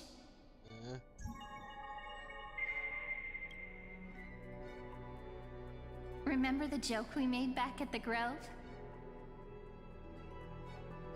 About fishing? About the card? Look! Nope, I don't remember. Aren't my hands pretty now? What a fascinating feeling. Like countless memories all swelling up at once. What about you? What did you feel when we touched each other? Oh, this song. This song played during the 3.5 trailer. Really? That makes me really happy. If memories can move people, then it must have been a happy memory, right? Now, please remember what you're feeling right now. Write it down in your heart and keep it there. Memories you want to treasure will never fade away. Even if immersed in the long river of time, these memories will still leave traces of their existence.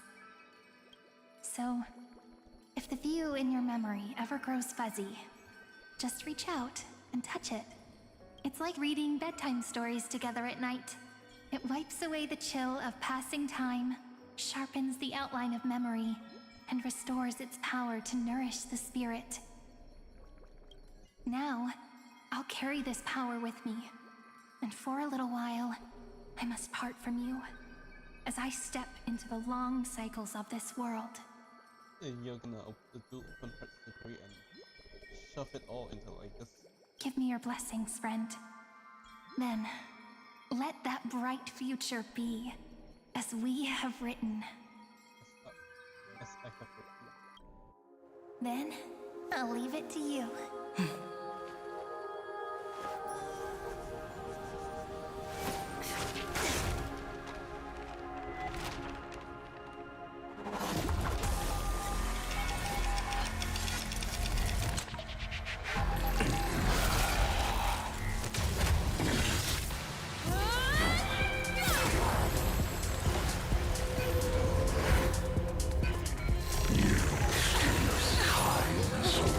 return to fight me.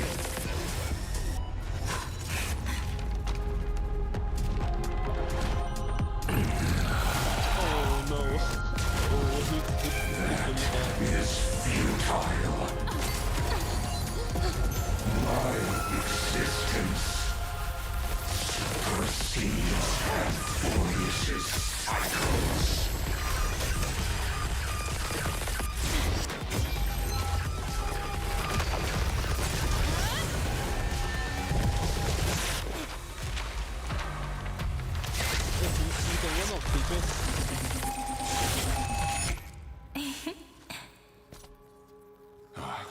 All plays are like this. Once you're on the stage, it's hard to return to the audience. Welcome to our story. How does it feel?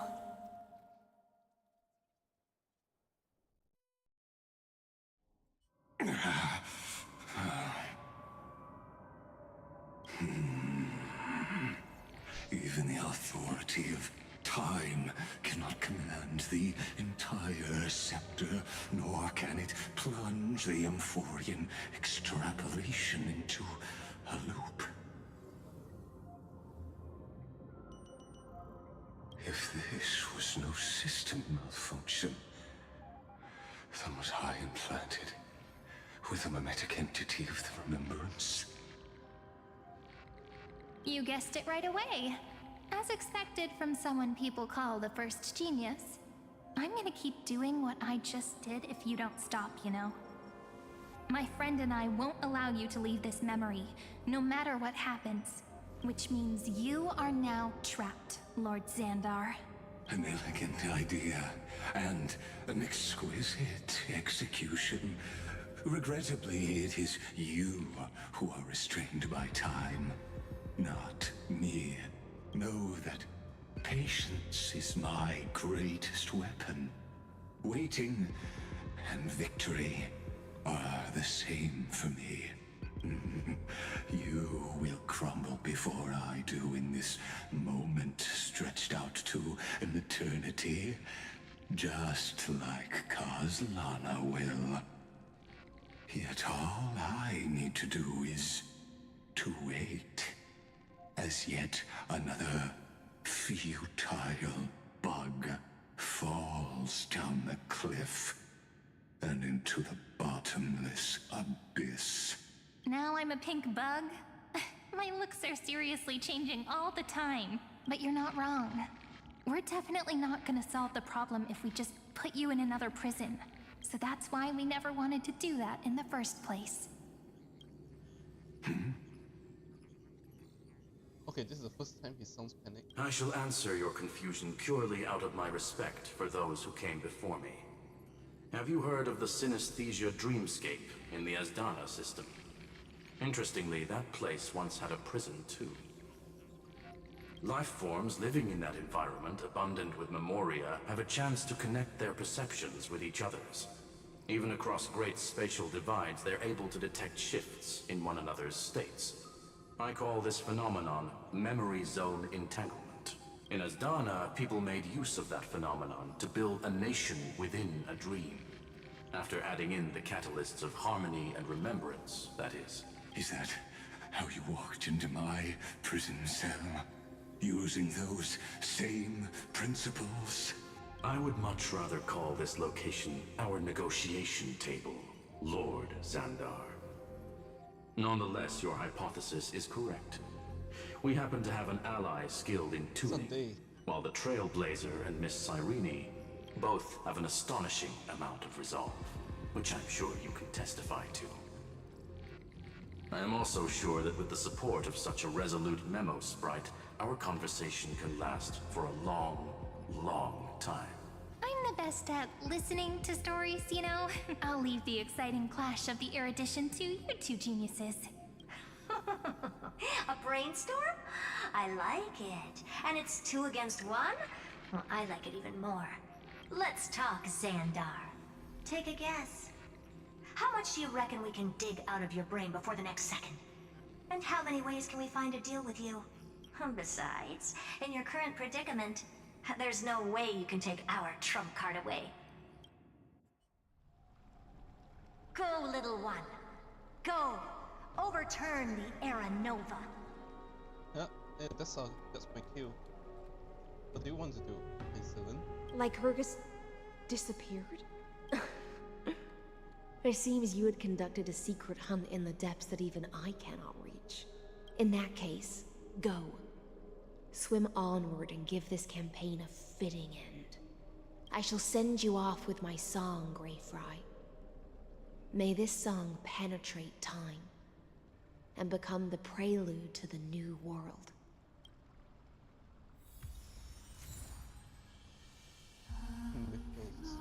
Yeah, I guess this boss.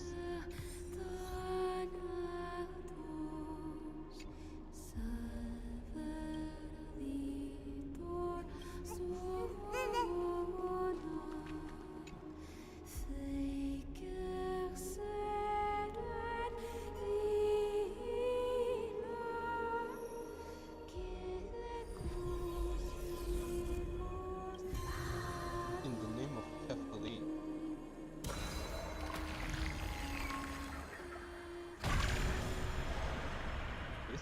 There is more people here.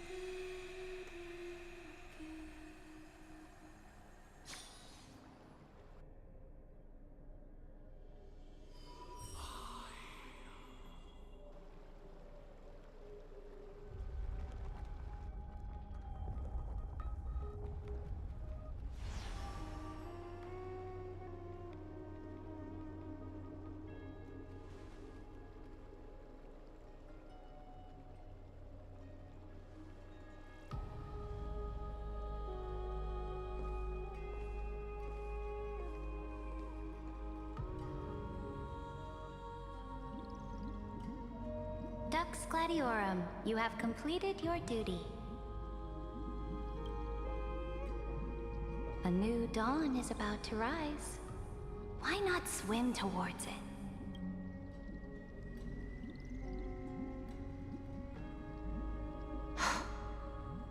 You died long ago, Imperator. Depart from my mind. But your duty towards the Imperator did not die with me. That duty will bind you no more. You will be able to hold for yourself one grandiose feast after another in the endless days to come. Didn't Final kill himself whenever he goes into the next cycle? What are you gonna do? So go. Go and swim towards that ocean beyond the sky with the Deliverer. Is this? A page out of that sidekick's book. I commanded her to gift this page to you when everything finally reaches the end. What's on this page? Memories. Lifelike memories. That sidekick found me after the bloody feast 1,000 years ago and showed me her diary. I saw within that notebook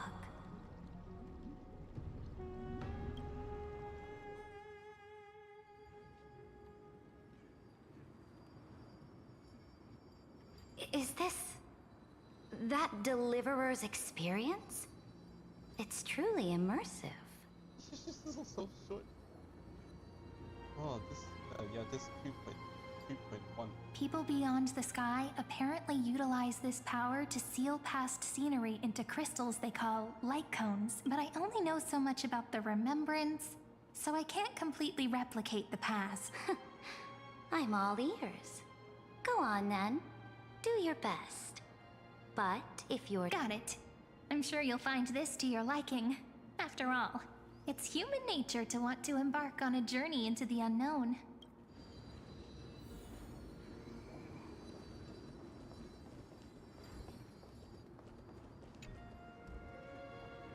What brightly colored annals. The journey of the Deliverer's conquest. Let me partake in it. Is this a fortress in the sky? This is the first step of my friend's journey among the starry seas. This place is called the Herta Space Station. Just think of it as a supersized grove of epiphany. If I have a hunch where this is going, she wanted Iron Tomb as a way to destroy the universe. So, I guess Siren is showing her what outside looks like. Oh, so it's the territory of that witch. She and another Antikytherian lent me a helping hand back at the banquet. Look, over there. Looks like she's talking to Madame Herta in this memory. Let's go listen to what she thinks about this world. All constructed by eons and paths. Are you telling me that woman is Herta? I mean, you already saw She her in person. seems shorter than I remember. A direct offensive?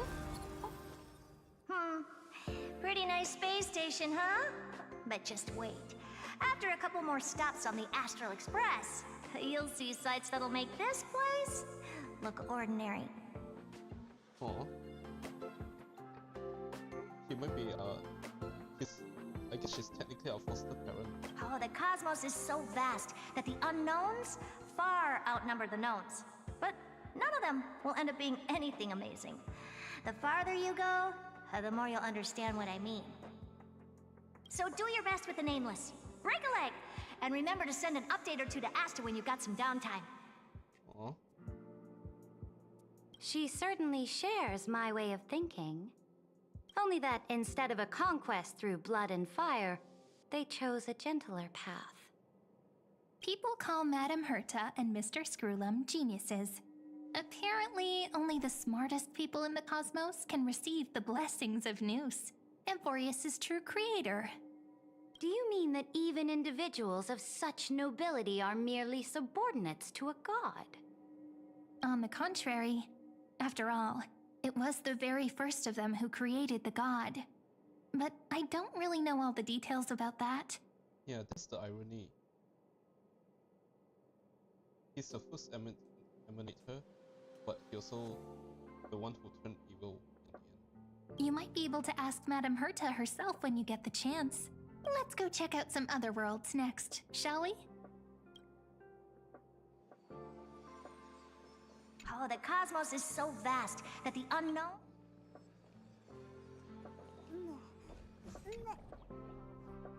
This next stop on the journey has a lot of similarities to Amphorius.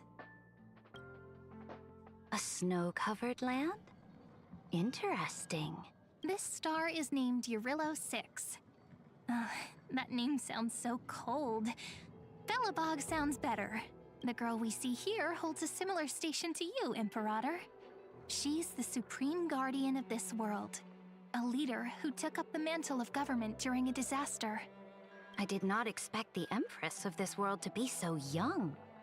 Well, your appearance isn't much older. The object in the distance resembles Nikador. Is it a weapon? No, it's called... Right! The Geological Reconstruction Unit. Just Giorios' Titankin? Disappointing. You know he's the size of Aquila, right? It's all thanks to you that we survived the crisis.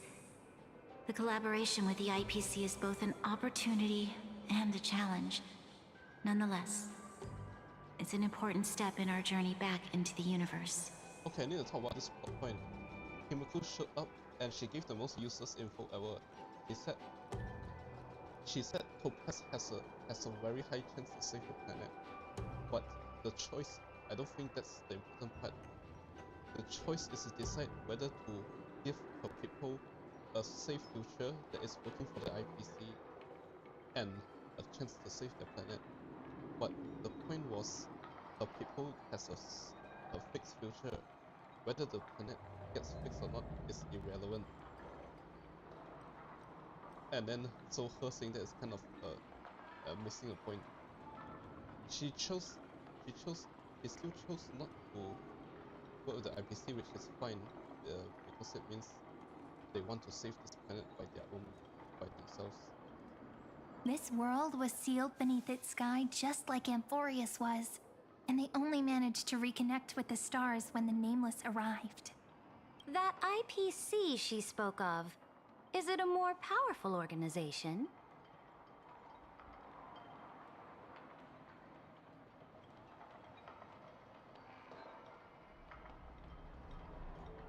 They kind of control everything. At least on the human side. Yes, the IPC conquered many worlds through trade and opened up a vast territory that way. There are many such powerful alliances beyond Amphorius, and they all walk on roads different from the destruction. Okay, Sarita could easily interpret IPC as a conqueror of worlds. They're not that they're quite great. Coming back to the Supreme Guardian and her Belobog, didn't they find a peaceful way to enter the interstellar community? That cannot be true. That IPC would never have grown so big on trade alone. It may pretend to be a wealthy merchant with clean hands, but I am willing to bet that it grew fat on gory oppression and bloodshed. You're correct. You're absolutely correct. I can't wait till we actually get to that part. When we finally fight the IPC, or at least parts of it. Its path of conquest must have had no mercy for the weak, and would have destroyed them if needed. Are you telling me that this snowland never thought about tossing its dignity to the wind and kneeling to the IPC? I will not believe it. I will never allow the Imperator's empire to be sullied by others. Amphorius must become a power so strong that no interstellar foreigner would dare to look down upon us. Imperator, Belobog isn't as weak as you imagine. Listen. They're the strongest weak planet, if that makes sense. I indeed hesitated. But now I understand what we must do. Belobog must learn how to walk on her own, until she no longer needs the support of others, and can stand on her 2 feet among the stars. Even if I may not live to see it, I believe such a day will surely come. They still have their dignity intact. One day, that hope will melt through the ice and help them into a prosperous tomorrow. But the order of the cosmos is already set in stone. The old laws decree that only the strong survive, binding the weak in an unbroken chain, until they wither and turn to dust. Unless they embrace the power of the destruction. Amphorius must shatter the old law and become the new order among the stars. Your worldview is too small. As prisoner of the cave. Speaking of the Order, another one of my friend's companions may be able to enlighten you further on that. Let's go to the next page. Oh, Sunday.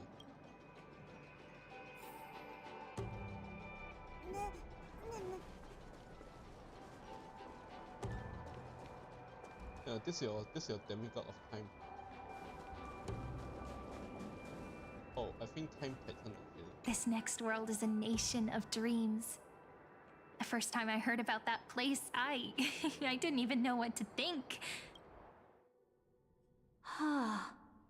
Such opulence does indeed evoke astonishment. This world is called Penacony, an eternal city built upon a land of dreams. It's also my friend's previous stop, where they went through a risky but exciting adventure. Tell me about it then.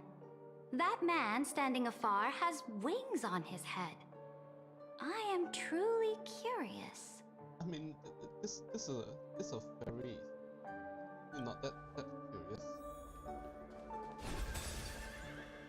I wish to gaze upon the views of the Reverie Hotel one more time. And savor it, church boy. I'll be just a traveler when I come back here again. And perhaps, through a traveler's eyes, even the things I once knew so well will feel strangely different. Yeah, lay it all out, church boy. Penacony is a land of the harmony, where all dreams and hopes merge and combine. It believes in unrestrained freedom, and that's how it lost itself in shallow delights. Then, this young man before you chose to rewrite its laws, using the power of the Order, hoping to shape a dream-bound paradise of perfect happiness. Yet, the paradise of my dreams remains far away. Perhaps a brief journey with the Nameless can show me more possibilities in my search for paradise. As for what Penacony should look like, it'll be up to her. No. Up to their trailblazing now. Ah, it sounds like this ideal kingdom is no more. That's right. The people chose to wake up at the end. You can't see tomorrow when drowning in sweet dreams. This individual's law acknowledged only gods and constructs, leaving no space for humanity. And yet, the fact that he could accept defeat and resume his journey shows a rare self-awareness and clarity of mind. He's pretty good at reading people. You are also very self-aware, Imperator. Then you must know that the world promised by the destruction also has no place for humanity. I am indeed very aware of Lycurgus's honeyed words of deceit. I have seen enough. Take me back.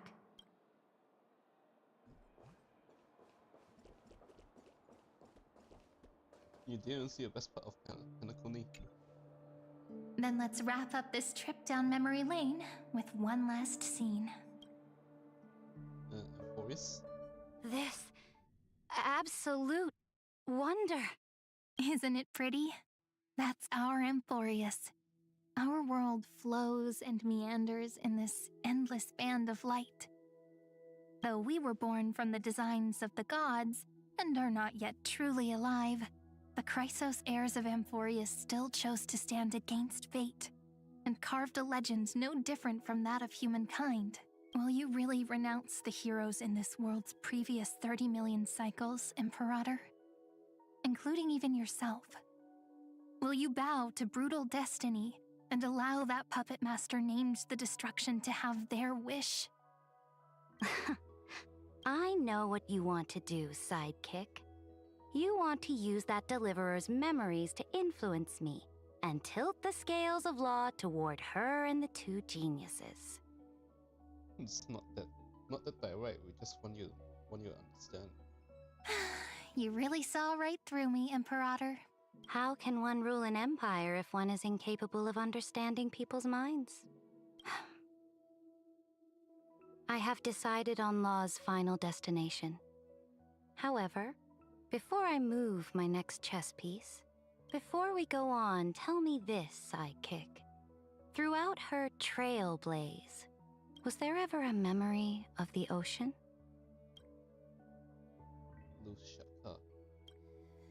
The ocean. My cradle. My home. You shall complete your conquest in the ocean at the boundaries of this world, and eternally slumber in the sound of tides. You shall eternally slumber in the sound of tides. It's a long prophecy. And complete your conquest in the ocean at the boundaries of this world. Our prophecies aligned as flawlessly as a sea snake circling upon itself. An elegant loop, like a joyful hymn, like the circulating ocean current, like our two fates, like Amphorius itself.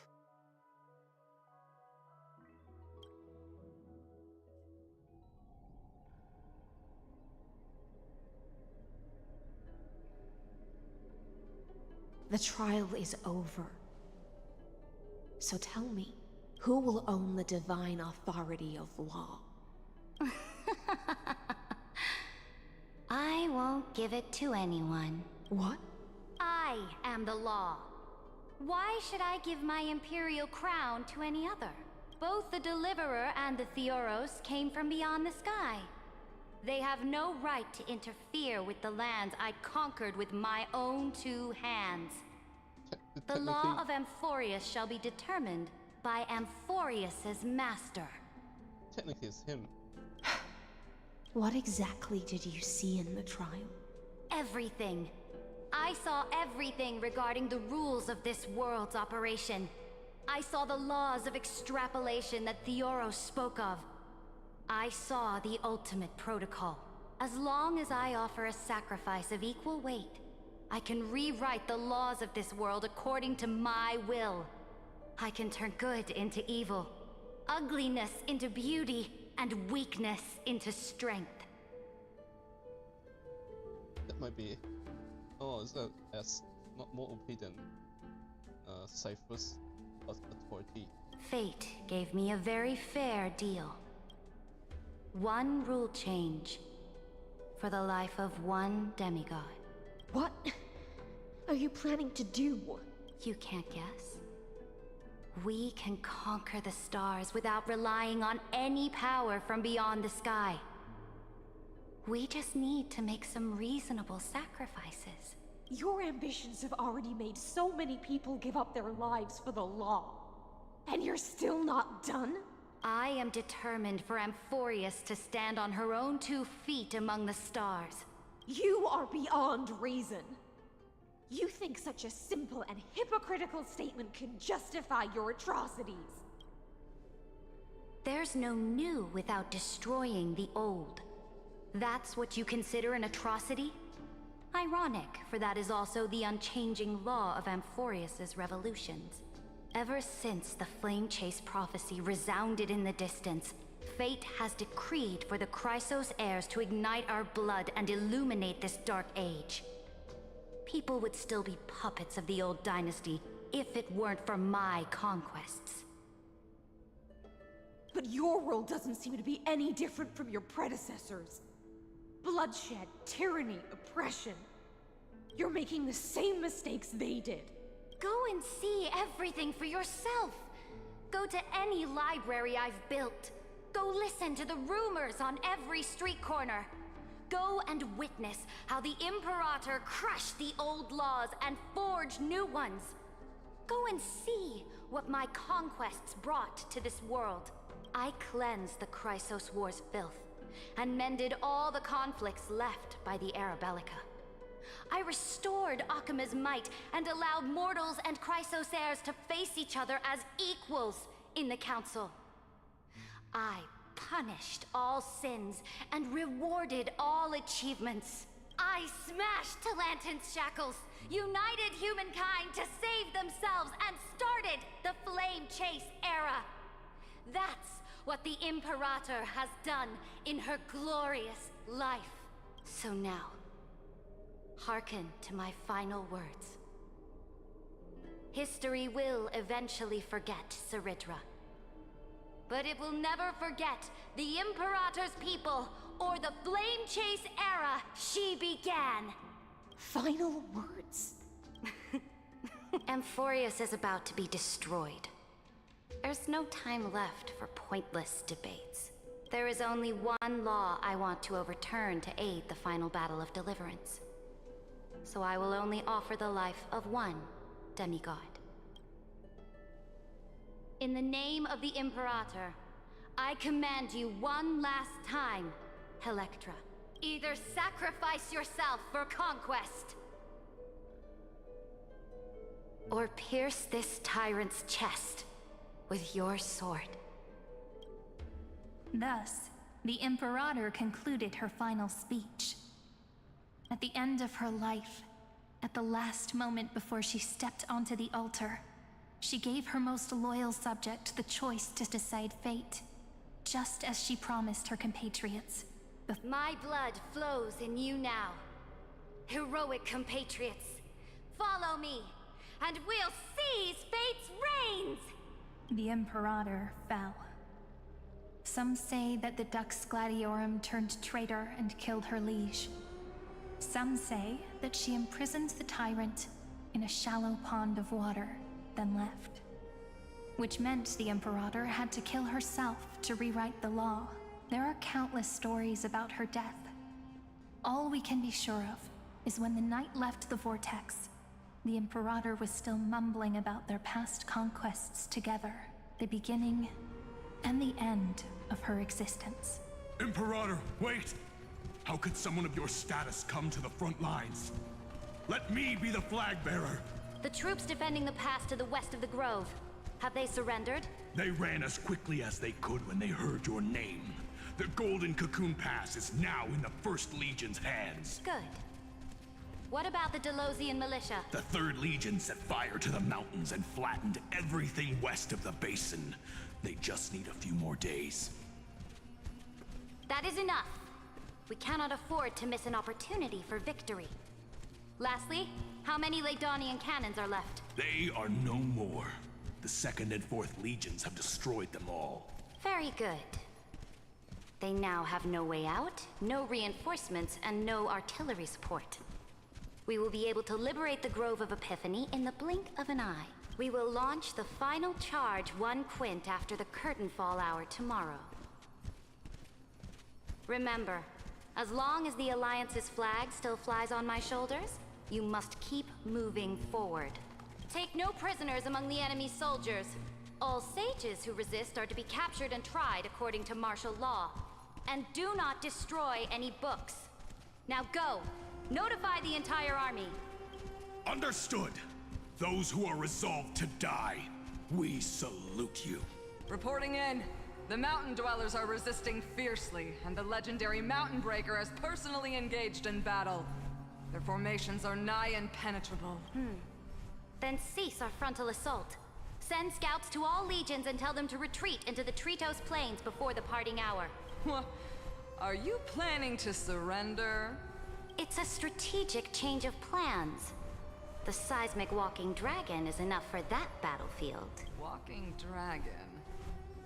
You mean that stupid beast, Terravox? What can they even do? Stupid? No. They are the wisest of all of Giorio's creations. Only they can perceive the currents of time. Let them deal with their earthly brethren.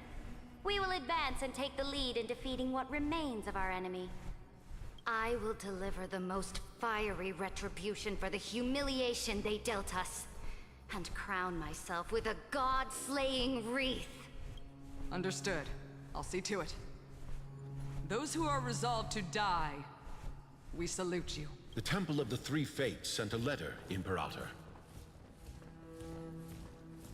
Oh no, they was using the stuff. They refused to surrender and said this letter is their... Alright, I get it. Tell the commanding officers not to launch any attacks unless they receive the Imperator's handwritten approval. Disobedience will be punished by death. What are you doing? The priests of the Three Fates aren't soldiers, but politicians. Do not mistakenly believe they don't have a plan. These dying pests will wring out every idea from their brains, all for short-sighted gain. They are much shrewder than we are. I am inferior to them in that regard. They also have the prophecy to wield as a weapon, something I am not blessed with. Launching an unplanned attack will only disadvantage us, as all of Emphorius will judge our actions, which means I will be heading to the battlefield myself, just as I have always done. This time, however, I will go alone. I will conduct secret negotiations to ensure fate is on our side. Just when we appeared. Understood. Why are we not allowed to march out with the army, Imperator? This will be a long voyage with no return.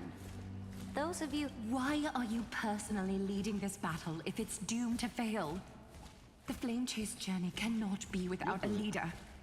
That is correct.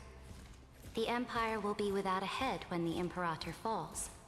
But remember, as long as you seize the right opportunities, even a chaotic game will remain winnable. My departure will create a long staircase for you. You will understand what I mean when news of my death reaches your ears. Saridra, is our journey about to be over? Destroy the old laws and forge new ones. My conquest has reached its limits within the borders of Amphorius. Since the prophecy already decreed that the Imperator would never conquer the stars as she wished, I will bow out here and try no more. More Chrysos heirs bearing divine authority will be born, and many more heroes will arise. Will they demand peace or war? Will they resist tyranny or become the next Imperator? I do not care. The children of the future will decide for themselves. Do not mourn for me. Anyone can kill the Imperator. But the only one who can truly destroy her is Saridra. At the end, I faithfully recorded the most important battles in the Imperator's life. Her conquest was about to be completed at this point in the story. However, for some reason, a memory suddenly entered my mind just as I was about to put down my pen.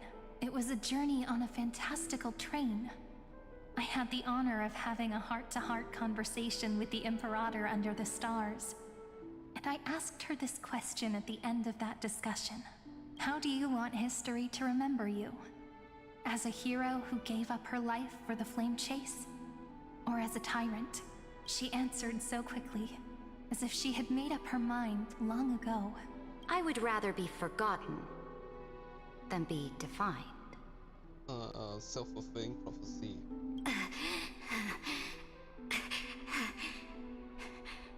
Because the law can be neither eternal nor unchallenged. That just looks like sand. And only humanity can pen laws into history's pages. Now, I have shattered the greatest law of Amphorius. The game is nearing its end. Dux Gladiorum.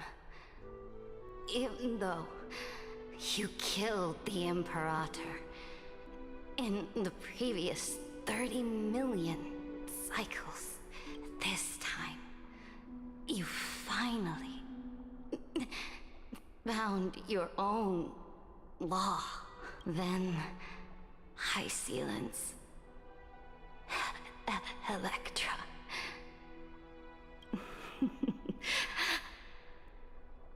I will ask someone to deliver the prophecy's ocean at the boundaries of this world to you.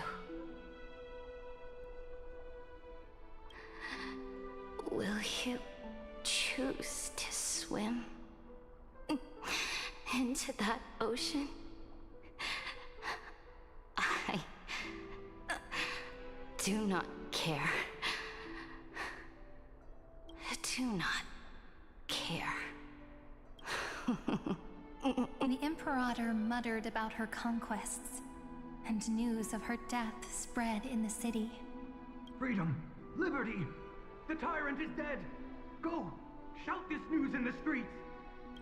My people, my fellow elders, do not panic. Stand your ground.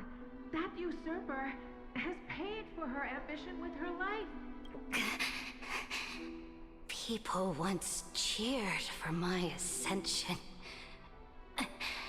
And now they cheer for my... No matter. I am fond of applause. I see the cosmos. The battlefield that I cannot reach. I will return in the next cycle. The stars will hear my legion's war drums. Hear the great name of the Imperator. Hear Amphorius' Saridra.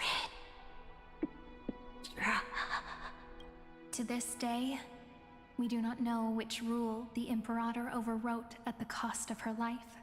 Perhaps the truth will only be revealed at the moment of checkmate, just like every chess game she ever played. We only know her death inflamed Akama. On one side of the city, those who defended liberty toppled her statues to the ground. On the other side, her supporters put themselves between the masses and her monuments, declaring loudly that the Sovereign is still among the people. It is said that golden blood congealed into the same letters everywhere they fought. It was the name borne by Akama's first and final sovereign, the Imperator Saridra. But the one who bore that name did not see any of this. Her gaze was cast far away, and the sound of tides in her ears drowned out the people's cries. What was the Imperator thinking about in that prophesized ocean at the boundaries of this world? In that shallow puddle of stagnant water, was she reminiscing about her past conquests? Or repenting for the millions killed for the flame chase? It was neither. The Imperator only saw how the surface of the water gleamed like that crude chessboard, dissected by light and shadow in the afternoon when her teacher played against her for the first time. Look at this chessboard. What do the pieces look like? They are strangely beautiful. They look like the stars in the night sky ablaze.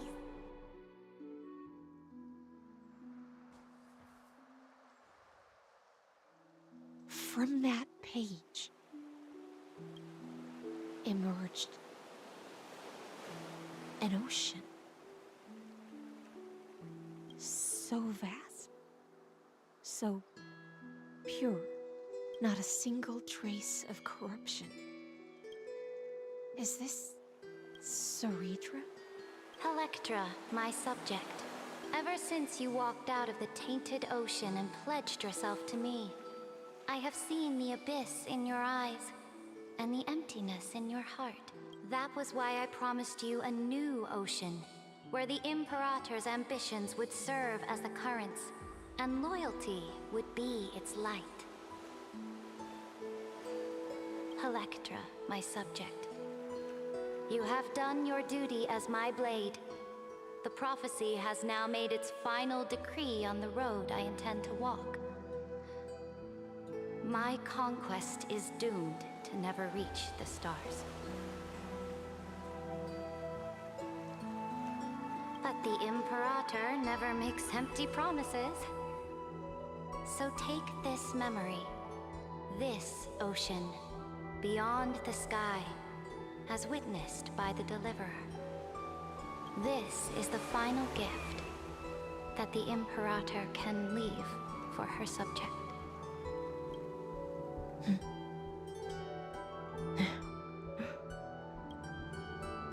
When I was still a fish in the ocean, I always felt so genuine swimming through the waters. But once I stepped onto land, I found myself caught in a play. Every land dweller wore a mask in their life. So I, too, donned a costume and tried to find my role in this show. I became your blade in war and the violin strings at banquets. Do you still not get it? I do not long for the oceanic depths of my homeland. Nor do I crave the swelling seas beyond the sky. Perhaps even I don't know what I want. I still don't know where I should swim to even at the end. But I know one thing right now. A fish is simply a fish. And she can never leave the ocean she's in. But whether under the ocean or on land, we two prisoners who can never escape this cave can still look outside the cave and see the stars. I have to admit, the 12-factor simulation of life in this experiment has far exceeded my expectations. So, if he falls into Allegory, Well, I'll say El Noir, more like a news cycle. Make your choice then, senior society member. Do you want to keep walking down the wrong path and be remembered for your incorrect conclusions? Or do you want to return to the audience's seat and give yourself, Amphorius, and the entire cosmos a more fitting end? I must refuse. A dead man never fears death. Did I not make myself clear? Have you forgotten about our dear Lord of Silence? You wouldn't want her to consider your 8 other clones as cancers within the erudition and chop them all up, would you?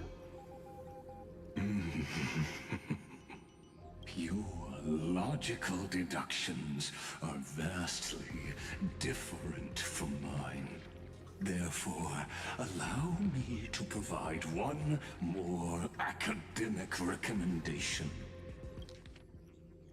Okay, this is one way we can kill him for good really fast with true Miss Protector Mon. Considering even he's afraid of her. Listen, my peers. Why don't you look beyond this world? Just as the Chrysos heirs did. Re-evaluate your calculations and take into account all enemies in the upcoming war among the Eons. Amphorius is not a place where 3 paths entangle, but where 3 paths fight to the death. You used Memoria to resist me, but did you not consider the possibility that the Remembrance and their children might have taken this opportunity to join the fray as well? The garden.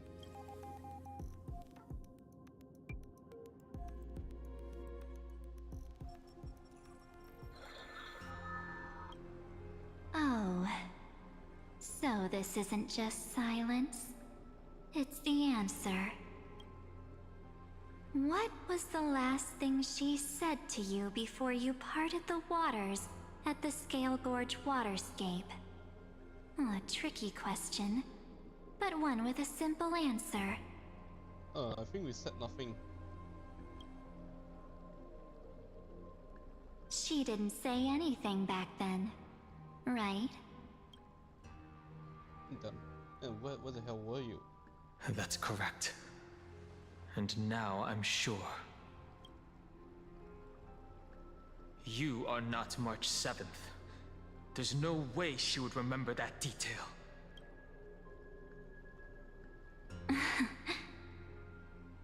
This OST.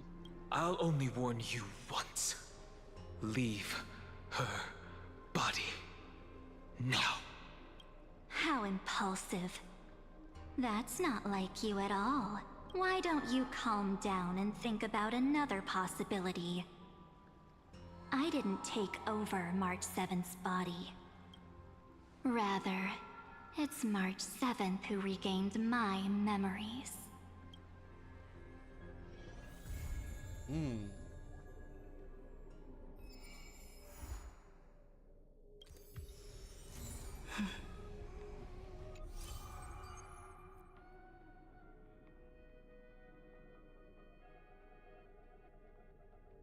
Yep, I guess we now know what happened to Haitsuru, his pet.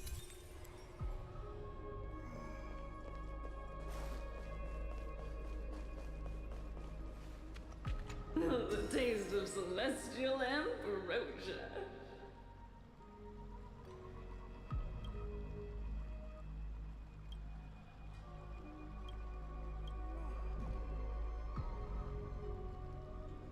Okay, this painful look at nameless pope previously integrated in.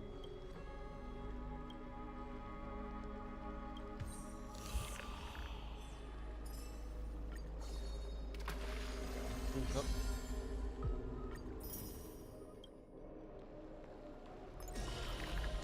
Hey, I wonder if this is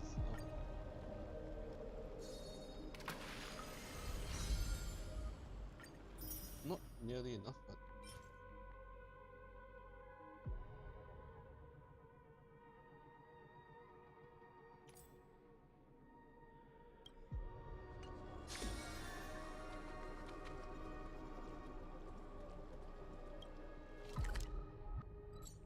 Oh, I think I know what this is. Let's check it out first because It's still early. Where to now? you're right there.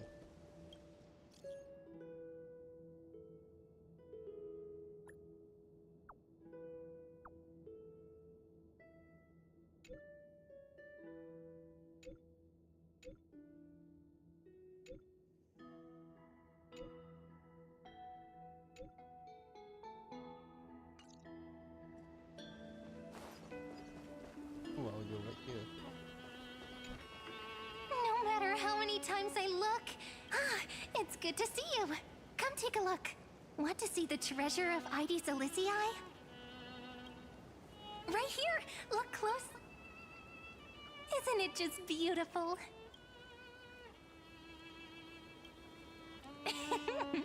Cat got your tongue? Or are you just dazzled by your own reflection? All right. I wasn't kidding, though. The treasure is right here. This little lake. My own little world. Can I ask? Do you like being by yourself? I do. Just staring at the lake by myself, gently swaying on the swing. My mind drifts far away, and by the time it comes back, I've already fallen asleep. Here in this village, shrouded by the veil of Evernight, dreams give wings to imagination. Children who grow up in Ides Elysiae are born poets at heart. This sort of atmosphere is hard to come by, so let me share a story with you. Don't worry, just think of it as a bedtime story. I'll whisper it softly and quietly until the final sentence comes to a close. Oh, I'm just waiting for the dialogue to start being mute. According to legend, within the hidden depths of Ides Elysiae live a group of playful little fairies. The fairies, though hidden away from the world, dreamed of living like humans.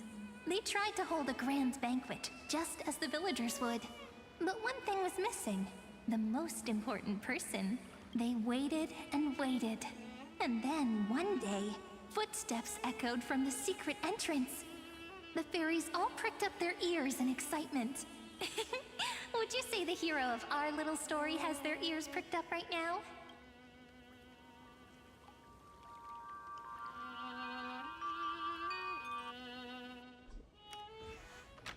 Mem! Mem!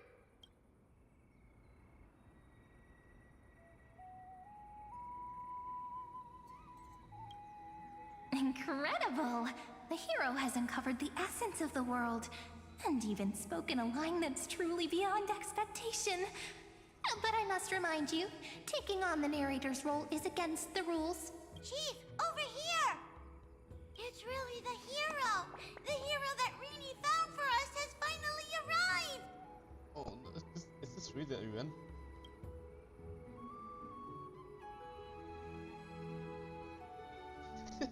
Hindsight is terrible. Oh, welcome, dear guest.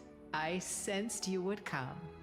When the wind chimes in the leaves rang for the 24th time, and the pink butterfly amidst the honey flowers took its 4th flight, I was certain the honored guest who will save the Membrance Maze has finally come. Chief, no! The guest is over there! That way! Well, my memory's not the best, and my eyesight's a little fuzzy, but I never falter when it comes to doing the important stuff. Honored guest who will save the Membrance Maze, you've finally arrived. Chief, over here! My, what a cheerful scene! Already getting along so well with the fairies. No surprise, you shine no matter where you go. Chief, really, ma'am. It's been forever, but we're here, just as we said we would be. I can't believe this is voice. This is one of the characters in the story. An ordinary girl born in Ides Elysiae. She just so happens to have the same name as me, and is every bit as pure and adorable. Cut me some slack. Making up a story on the spot is really hard. But I promise I'll make it up to you. I'll make your scenes as vivid and dramatic as possible. It's only proper that I explain. Once more, I thank each and every honored guest. Thank you so much for coming to Membrance Maze to help the fairies rebuild our long-abandoned restaurant. I'm here to deliver you. We want tasty, scrumptious food. We really do. But we don't know how to cook. You. Did we ever cook before? No, I think that's Genshin. You're talking about a different MC. Heroes, we're begging you. The fairies are starving. And when they're hungry, they just want to destroy the world. Please help us. Save the Membrance Maze. So that's the situation. For the sake of Amphorius, let's rebuild the restaurant together and grant the fairies their little wish.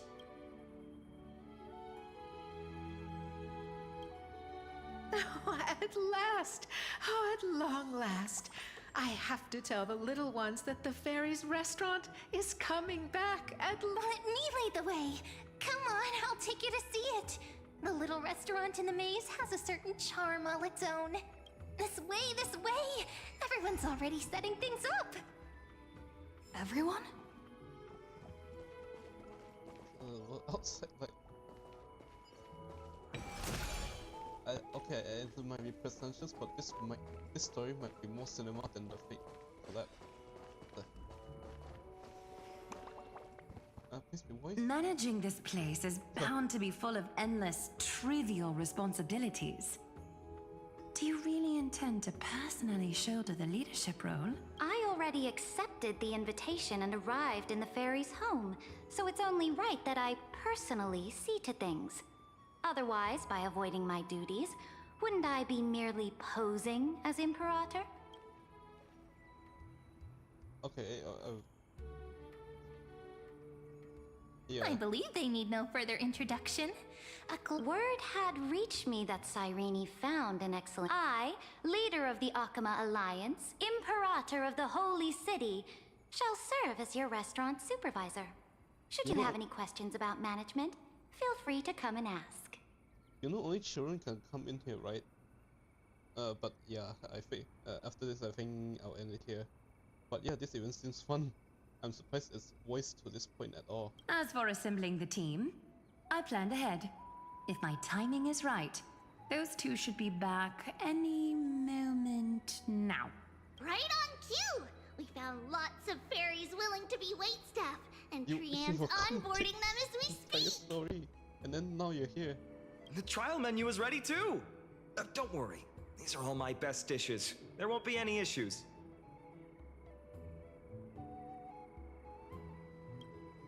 Tribi, Trinan, Trian, responsible for our delivery service, and also great, and of course Finan, our good friend who insists he's a fantastic cook.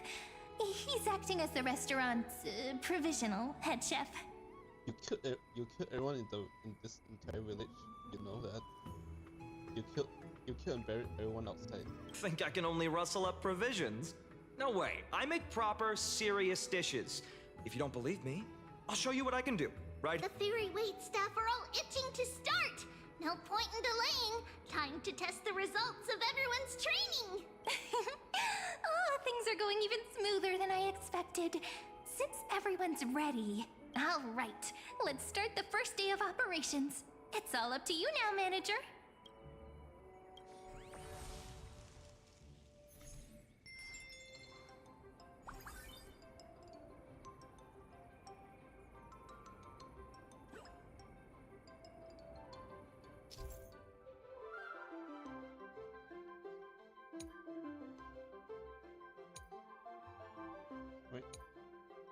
Wait, this is really important. This actual gameplay. Faster.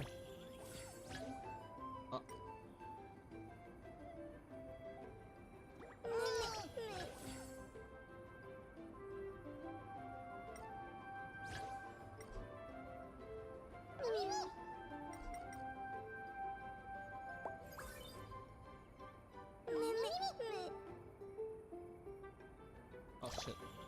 We only have one thing, so you're gonna have to. Yep, hurry up.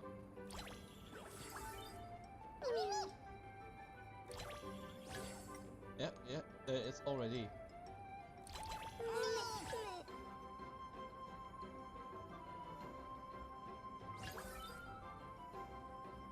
Take a wallet with you.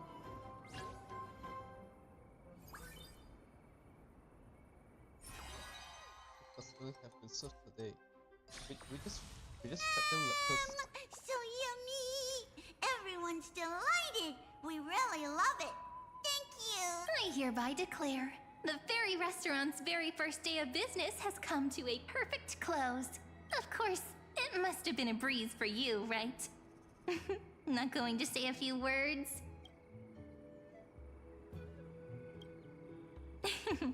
So formal. Perhaps you might just have some leadership potential. However, if we want to offer the fairies a wider variety of dishes, our current range of ingredients is still quite lacking. Well, absolutely! If we don't keep updating the menu, the guests will get tired of the same old dishes. Oh, that won't be a problem. I foresaw this and hired 2 experts in agriculture and forestry. Though I must say, one of them took quite a bit of effort to convince. But in the end, it all worked out. They should be at the farm right now. Glaya, you're amazing as always. All right, let's go take a look at the expert's work.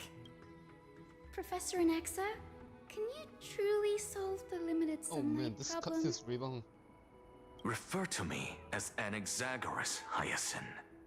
A field trip is no excuse to disregard classroom discipline. It's really them! Anaxa of the 7 Sages and Hyacinth of the Twilight Courtyard. Firstly, call me Annex. Secondly, I have no interest in feeding small creatures. My assistant. Don't let the professor's cold demeanor fool you. When we first arrived, he was the most excited of all. He was going on and on. This is a miracle of alchemy. And then dove right toward those tiny critters. Honestly, I was worried he'd toss the fairies into a matrix right then and there. I wouldn't go that far. At most, That's probably not allowed either. I was talking so much that Gray, you're curious about the... Oh wow, this you're not just sewing.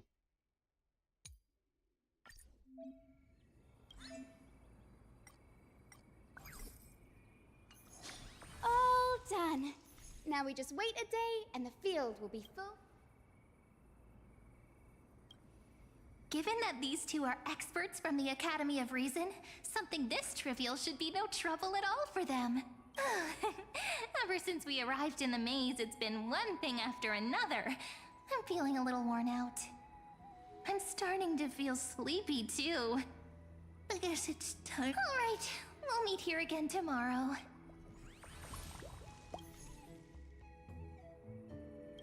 Yep, funny time.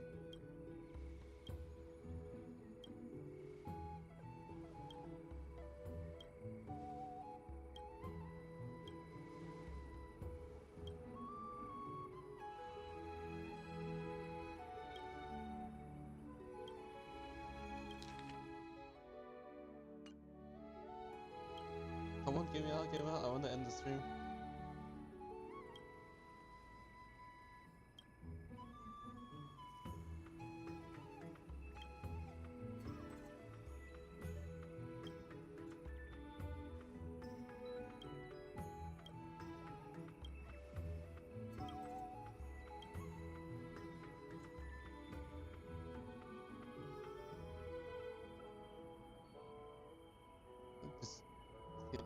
This sucks by Maze Square Hotel. I mean hotels. Oh, this name sucks.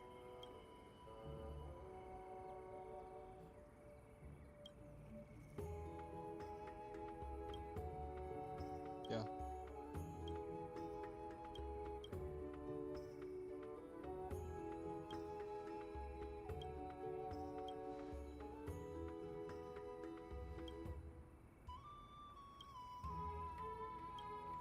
They really got snowy here. There's voice 5 lines. amazing.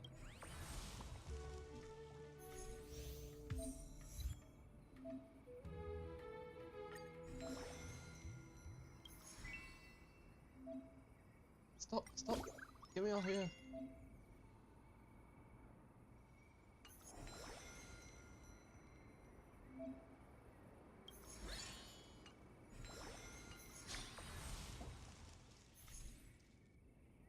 But yeah, that will have to do it for today. Also, I think the next stream is supposed to be DCZ, but the current patch is 7 weeks, so it's gonna be like back to back, like DCZ one stream, and then the next week is immediately Genshin stream. So yeah, let's see what. I'm not sure what I expect from DCZ story patches really, but last patch was enjoyable, so I'll see you all then. Hope you enjoy this stream, and have a good one, all of you.